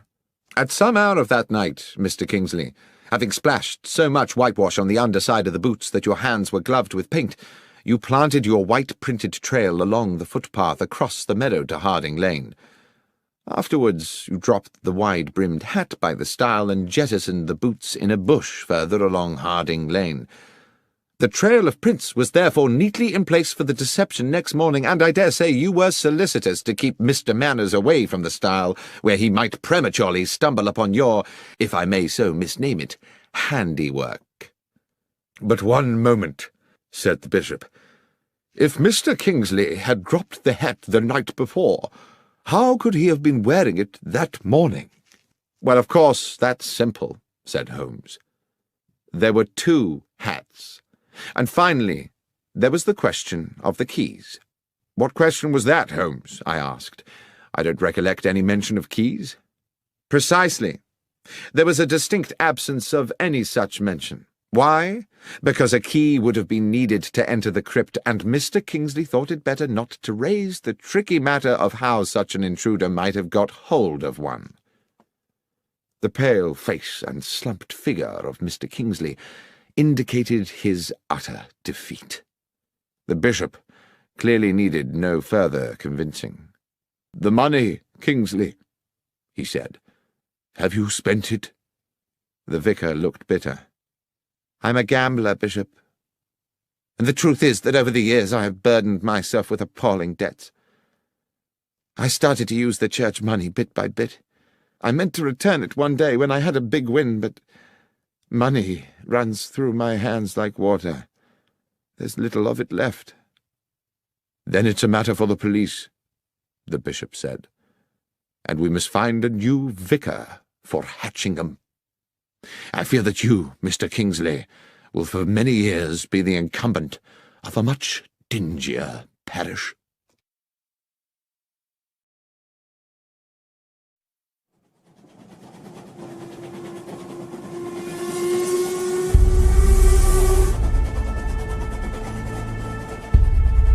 The 1059 Assassin.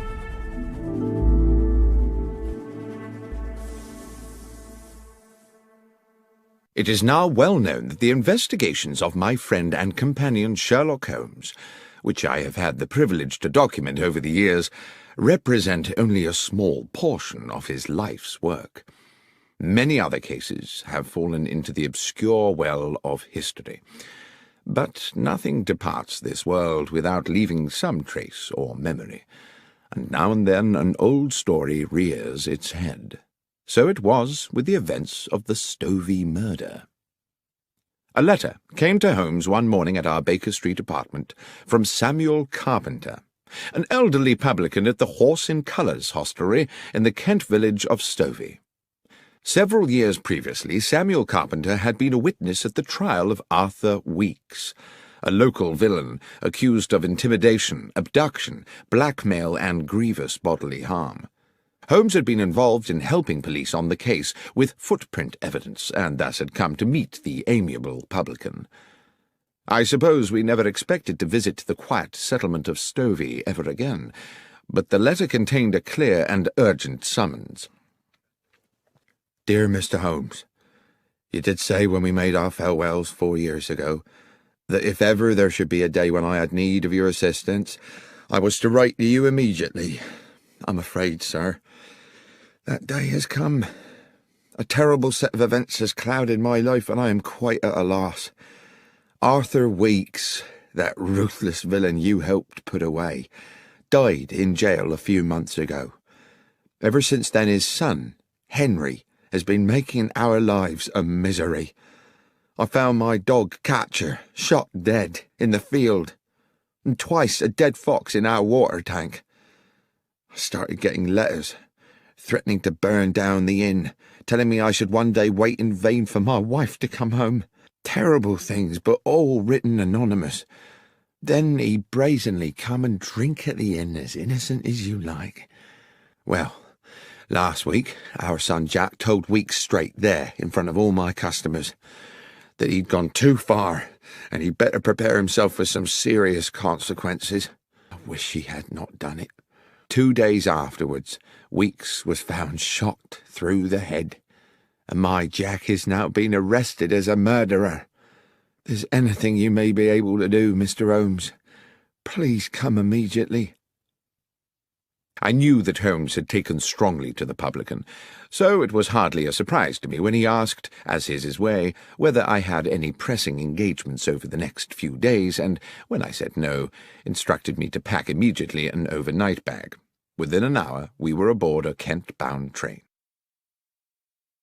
In Stovey village we took rooms at the Horse in Colours, and as soon as we were settled in, sat with our landlord at a table in the bar, where a large fire battled the chill in the air. Holmes said, "Now, Mr. Carpenter, the first thing you must do if I am to help you is to answer my questions honestly and accurately." "That I will do, Mr. Holmes." "Your Jack made a threat to Henry Weeks here in this bar." "Yes, sir." "And 2 days later Weeks was found dead." "Dead with a shot through his head, just outside the village where Nightingale Lane crosses the London railway line, and his horse tied up nearby." "And they came to arrest Jack when?" "That very night. But Jack wasn't here, of course." "Wasn't here?" "Jack couldn't have killed him, Mr. Holmes.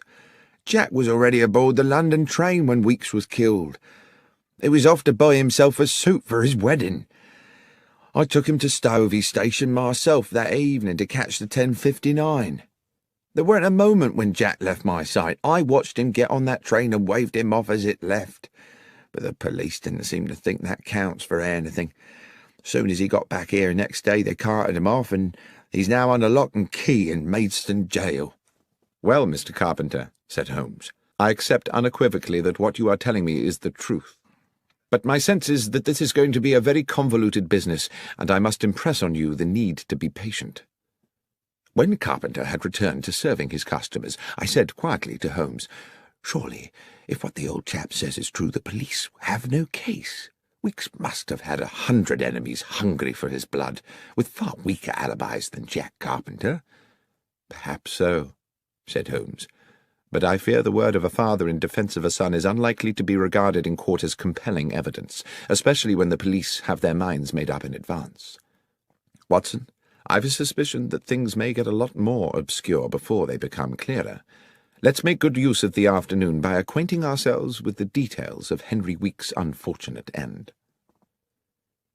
Our escort to the scene of the crime was a local policeman, Sergeant Berry, a man of stubborn practicality, whose uniform one suspected must have been artfully augmented to accommodate the spectacular rotundity of his belly.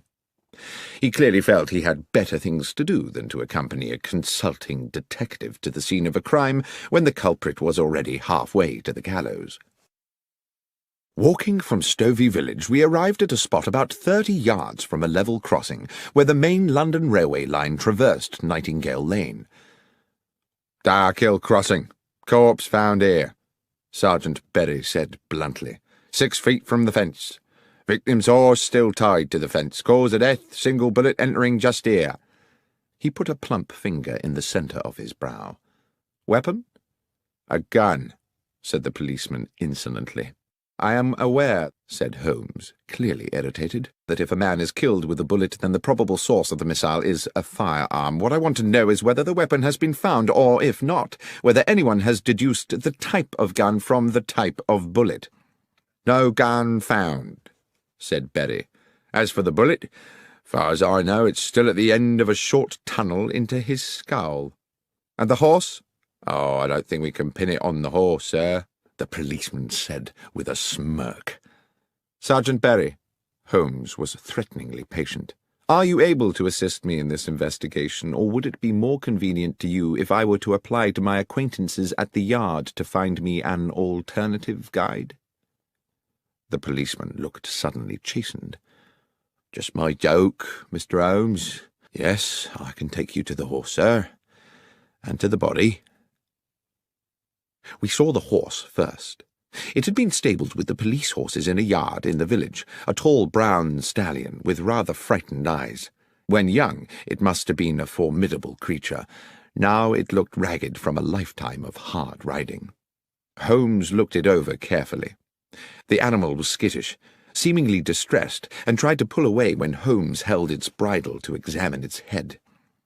I watched rather nervously as my friend entered the stable bay and walked round the animal, which threatened to jostle him against the walls. Then, when he reached the front of the creature again, Holmes said, "There's a mark here. A sharp wound, can you see?" On the right foreleg, just above the fetlock joint, was a slender but quite noticeable lesion, apparently caused fairly recently. Holmes turned to Berry again. "Was this mark here when the horse was found?" "I believe so." Good. Well, since we seem to be in the business of investigating wounds today, you'd better show us the way to the morgue. Incidentally, Sergeant, how well do you know the accused man? Fairly well, replied the policeman. Do you know whether he has friends, acquaintances, perhaps, of some intimacy? Well, not really that I know of, sir. He was always at his father's public house, and they were ever a close lot. Sergeant Berry stopped. He became instantly animated and businesslike. A gleam came into his eyes, and he said, "Look, there's the mortuary, Mr. Holmes, just after the church. I'll leave you to it, if I may. Just thought of something rather urgent I've got to do." And very briskly, almost running, he disappeared back towards the village. "Strange," I said to Holmes. "What do you think that was about?" "I think," said Holmes, "that I've put an idea into his head. I only hope it doesn't complicate matters." It transpired that a post-mortem on the dead man had been commissioned, but that the police pathologist had only arrived from London that morning, possibly on the same train as Holmes and myself. I knew Professor Yardley a little through my connection with St. Mary's Hospital in Paddington, and he was quite amenable to my assisting him with the matter in hand. He was a conscientious practitioner, and while the cause of death seemed evident, he thoroughly inspected the externalities of the corpse before opening it.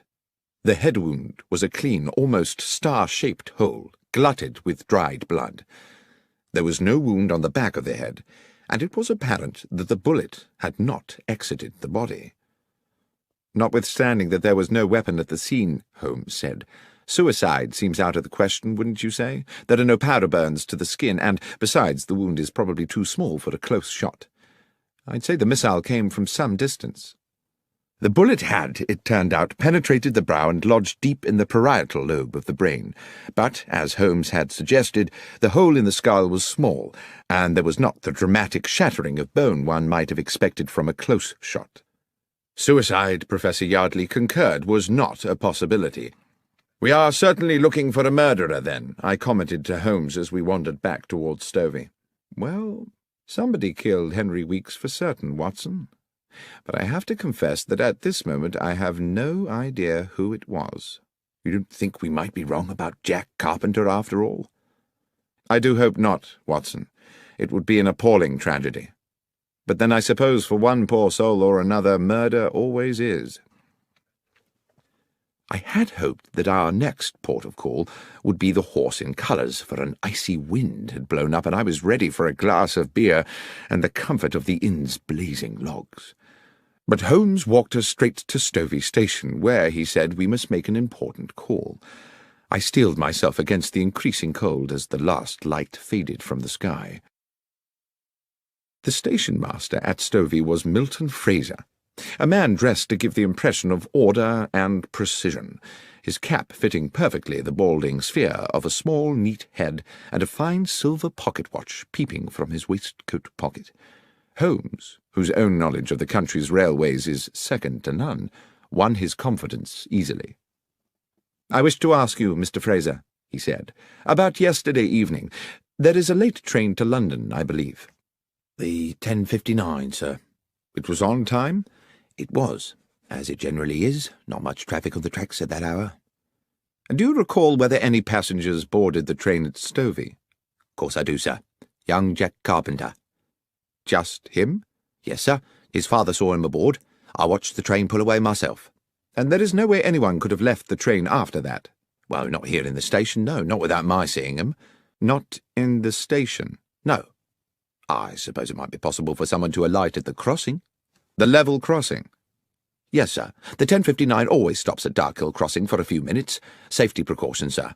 Thornley Bridge over the Stour is considered unsafe for two trains until they finish the repairs, so the 10:59 up train must wait until the 11:04 down has come through." "And this happens every night?" "Can't recollect when it last didn't, sir." "Lastly, Mr. Fraser, can you recall which part of the train Mr. Carpenter boarded?" "Second compartment of the third carriage, sir. I'm quite sure of that." "Thank you, Mr. Fraser. You've been more helpful than you know." "I suppose we now have to consider," I said to my companion back at the Horse in Colours, as I stared into the flames of the fire, "that Jack Carpenter shot Henry Weeks from the stationary train." "We must consider it, certainly." Yet I think it rather unlikely. How would Carpenter have known his intended target was going to be waiting there at the crossing? Then what is the significance of the stopping train? Has it any? I'm beginning to think it has, but I must confess to being currently unsure in what way. Well, let's eat and then sleep on it, I said. But at that moment our cosy evening was horribly interrupted. A young woman, hair dishevelled, came screaming into the bar. "Mr. Carpenter! Mr. Carpenter!" The elderly landlord came rushing in from the kitchen. "What is it, Sarah?" "It's Beth Miller. They've taken her in." "Who's taken her?" "The police. That Sergeant Berry's arrested her. Says he found a gun." "What's this?" cried Holmes. "Who is Beth Miller?" "Beth is my son Jack's betrothed," Carpenter said. "Their wedding is fixed for next month. Beth's a good and honest young woman and gentle as a lamb. I'll see that blasted policeman." Holmes barred his way and put a hand on his shoulder. "If I'm to help you, Mr. Carpenter," he said, staring hard into the man's wild eyes, "believe me when I say that it will not serve our purposes to be too precipitous. Dr. Watson and I will go straight to the police station and find out what's happening. I beg of you to do nothing before you hear from us." Having received Carpenter's assurances, we made our way out of Stovey to the police station, a thick-walled stone building halfway along to the next village. Once a brewery, it now had the grim air of a medieval lock-up. It would not be exaggerating to say that my friend and I received a cool welcome from Sergeant Berry, whose domain this appeared to be. "Yes, sir, I do have a young woman in custody here, and I can confirm that she has been charged on suspicion of murder." "And can you tell me," said Holmes, "how she is supposed to have committed this crime?" "Well, obviously, sir, we don't know all the details yet, but with a bit of imagination, an intelligent person might construe that she had lured Mr. Weeks to Nightingale Lane on some, shall we say, enticing pretext, laying in wait for him, and dispatched him with a bullet as he tethered his horse." "And," said Holmes, "would this same intelligent person construe that Jack Carpenter had a part in this?" "Well, yes, sir, that person, assuming he was using his faculties, would conclude that quite obviously Jack Carpenter was an accessory before the fact, and therefore equally culpable." "Thank you, Sergeant," Holmes said, "for simplifying what I, in my sluggishness of mind, had considered a mystifying problem. Might it be possible for us to see the prisoner now?" "I'm sorry, sir, I couldn't permit that." "Or should it wait until I have received authority from my good friend Superintendent Wales at the Yard?" The policeman licked his lips, pretended to consult a piece of paper on his desk, and said, "Well, as you say you are a friend of the superintendent, sir, I'm sure 5 minutes wouldn't hurt." We were shown to a cavernous room where rusted iron remnants of the brew-house remained bolted to the walls and ceiling. The large skylight had been set with bars, and there were no other windows. A pretty dark-haired girl of no more than 20 years sat at a wooden table. She reacted to us with suspicion as we were admitted, but no sooner had the constable left us alone with her, and no doubt largely in desperation, she confided in us readily. "Miss Miller, we have a limited amount of time," Holmes said to her, "and you must tell us everything you can about this business." "Yes, sir, I'll try. I think I may have done something foolish, sir." "Foolish?" "I think I were the first to find the body, sir, you see." "Well now," said Holmes, "I had certainly not guessed that." "I'd planned to see my Jack on the London train," she continued, "but we was held back at the farm delivering a calf, and I knew I was likely to miss him. The train usually stops by Dark Hill Crossing, so I thought if I cut along Nightingale Lane, I might be able to wave him off. But when I got there, the train was already disappearing across the bridge. Then, a stone's throw from the track, I saw a horse tied up to the fence, and something on the road beside it. When I got up close, I saw who it was. Henry Weeks, covered in blood, and next to him the gun." "And you picked up the gun?" I asked. "Yes, sir." "Why? Why did you not go directly to the police?" "Well, sir, because I recognised the gun. I meant to hide it somewhere." It were Jack's gun, you see." I failed to conceal my shock. "Jack's gun?" "So you took the gun," Holmes said, "because you thought Jack Carpenter might have killed Weeks?" "Yes, sir. That was my fear." "Even though Jack was on the train?" "I didn't know how long Weeks had lain there, sir. It's a lonely place, and he might have been there for hours. So that didn't look good for Jack, departing as he did the very same evening. I weren't sure of nothing, Mr. Holmes, except that Jack was likely to get the blame, everyone knowing about the venom between him and the Weeks family." "And what," Holmes said, "did you do with Jack's gun?" "Wrapped it in my shawl, slung it on my shoulder, and took it home to hide it. But I was unlucky. On the way I passed Sergeant Berry. I think he must afterwards have puzzled over my strange burden, for he came today to search the cottage, and that's when I was arrested." "But Holmes," I said, "if the murder weapon was beside the body, doesn't that at least establish Jack's innocence?" "Unfortunately not, Watson. The assumption we had made was that the murder occurred while Jack was on the train. If it happened well before that, I fear that either he or Miss Miller here remain the prima facie suspects." "But I didn't kill Henry Weeks, sir. I swear to God." "I don't believe you did, Miss Miller, but we have to convince the police of that. Be hopeful." But as we walked back along the lane that evening towards Stovey and the Horse in Colours, Holmes seemed somewhat less certain. "I have little to go on at this moment except instinct, Watson.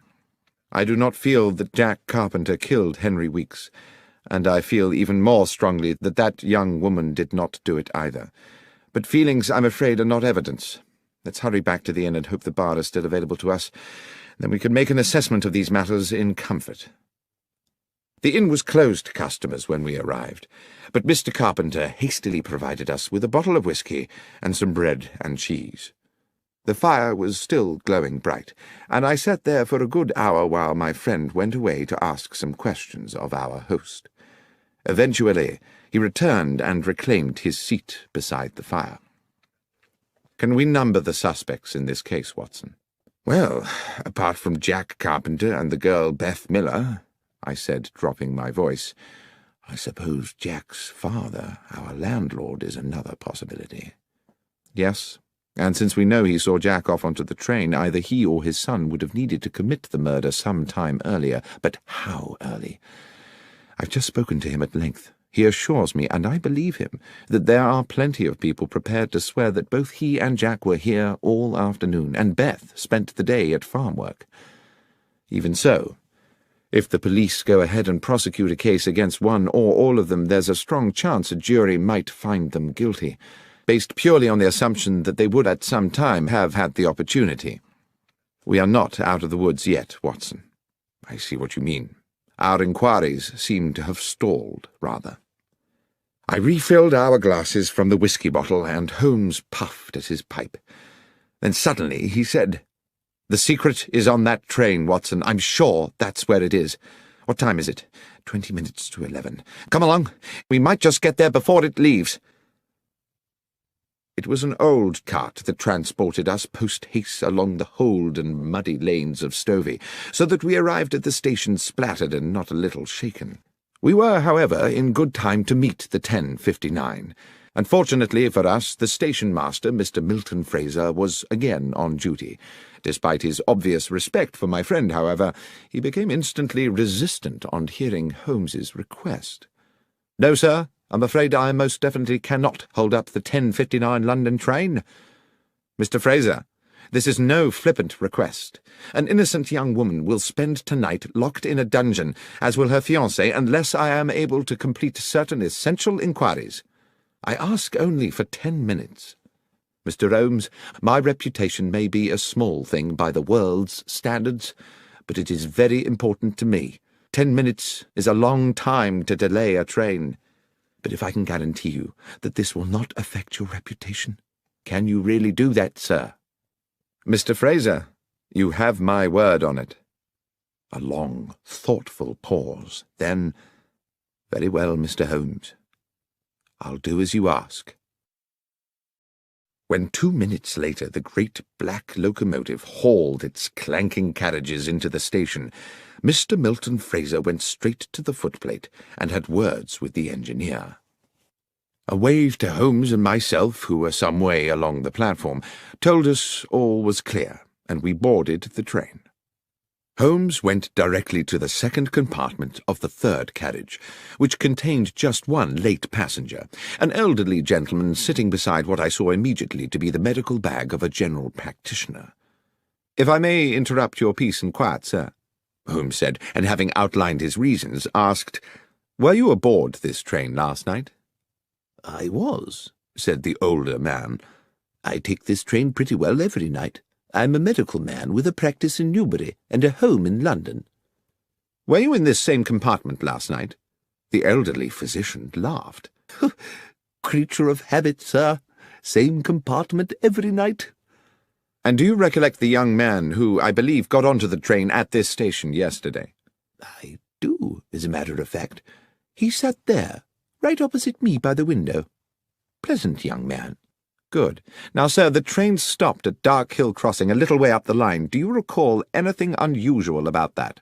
"Oh, it stops there pretty well every night, but, well, I do remember something, as a matter of fact. The train whistled, as it usually does, to see if the down train is close enough to respond. At just that moment, I remarked a small flash of light outside the train, like the sun reflecting off brass." "And the young man," said Holmes. "What was his response?" "He seemed as puzzled as I was. He said he knew the area and couldn't imagine what it could be." "Thank you, Doctor," said Holmes. He led me briskly from the train. "We have just 3 of our 10 minutes left before the train leaves, Watson, but I think it might just be enough."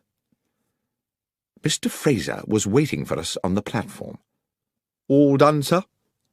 "One final request, Mr. Fraser. Are these the same carriages and in the same order as made up the train last night?" "Yes, sir. That doesn't change much." "Then I'll need to get onto the line to check the other side of the train." "I don't know, Mr. Holmes. The down train is due. You'll be at too much risk." "I shall be quick." And without further discussion, he re-entered the train, crossed the compartment, opened the further door, and dropped onto the down line beyond. At almost precisely that moment, we heard a whistle, and Fraser said, "By golly, Dr. Watson, that's the down train crossing the bridge." I waited for a half-minute, but when I heard the rumble of the approaching train, I could restrain myself no longer. "Holmes!" I called. "Get a move on, for God's sake!" But the last words of my sentence were drowned by the roar of a locomotive thundering into the station and hissing to a halt next to the 10:59. I'm not sure what I thought had happened.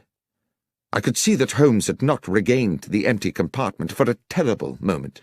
I hovered in a cloud of anxiety. Then his head appeared, between the bottom of the train and the platform edge. He had ducked under the stationary train to avoid the incoming express. "Holmes, are you all right?" "More than all right, Watson," he said as he clambered back onto the platform. "Especially as I believe I can now name our murderer." He turned to the rather shaken station-master. "The train may leave, Mr. Fraser, but there are conditions. I see there are no facilities for uncoupling a carriage here in Stovey." "Correct, sir. There are no sidings here." "Then I must ask you to travel to London with the train, and to ensure on arrival that the carriage in which the physician gentleman is travelling is impounded at Paddington." "Good Lord, Mr. Holmes, is the doctor a suspect?" "No, Mr. Fraser, but one might say the carriage is." Despite his misgivings, the station-master was heroically compliant, and directly he had arranged for a message to be sent to his own family, he boarded the 10:59, which had now, for one night only, become the 11:25, and the train pulled out of the station on its way to London. "Well, Holmes, I probably don't need to tell you," I said, "that I am completely baffled." "You can be forgiven for that, Watson. It has been a puzzling business.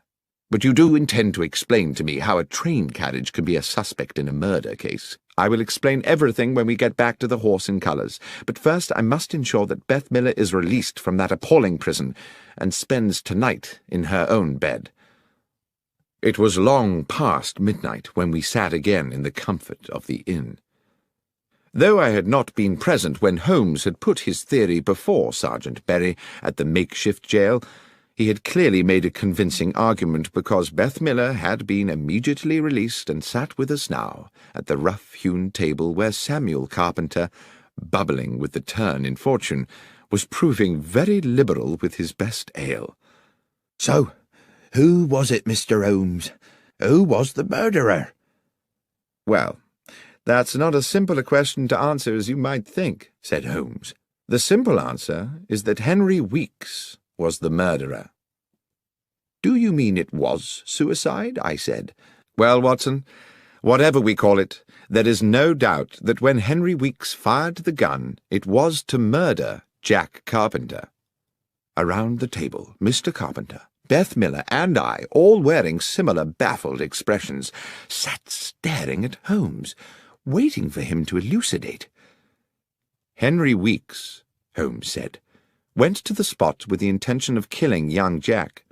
He knew the train would stop there, and he meant to get a shot at his victim through the carriage window. Things seemed to be going well for him. Jack Carpenter was sitting on the stovey side of the train, so Weeks would have had a good view of him from the lane. Here is what I believe happened. Weeks took aim, but at the very moment he was about to squeeze the trigger, the train blew its whistle. My guess is that the horse reared up and kicked the butt of the gun, hence that wound on the beast's foreleg. The gun went off."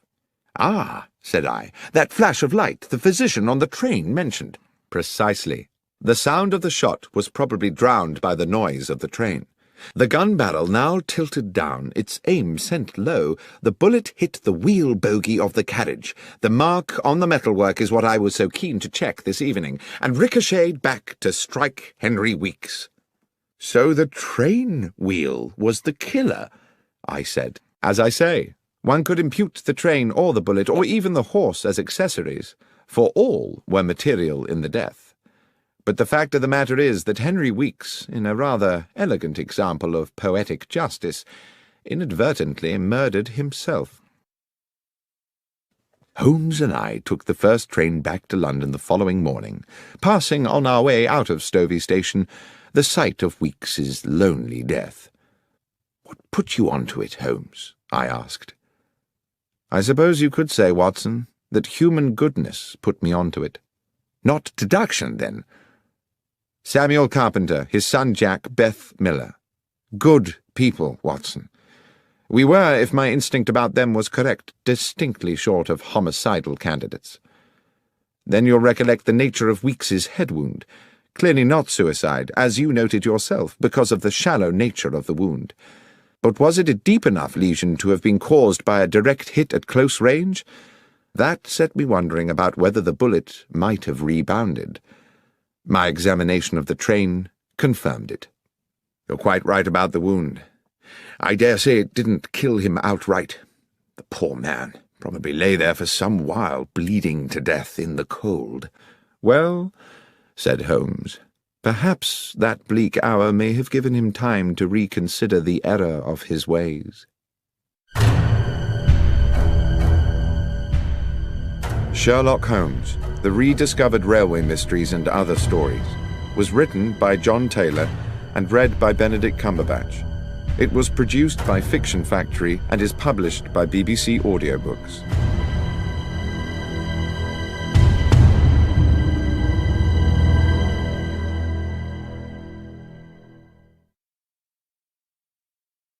When I was young, it contained the treasures of boyhood, a catapult, a lump of beeswax, the carapace of a crab. For many years since, it has been the repository of an archive, admittedly a rag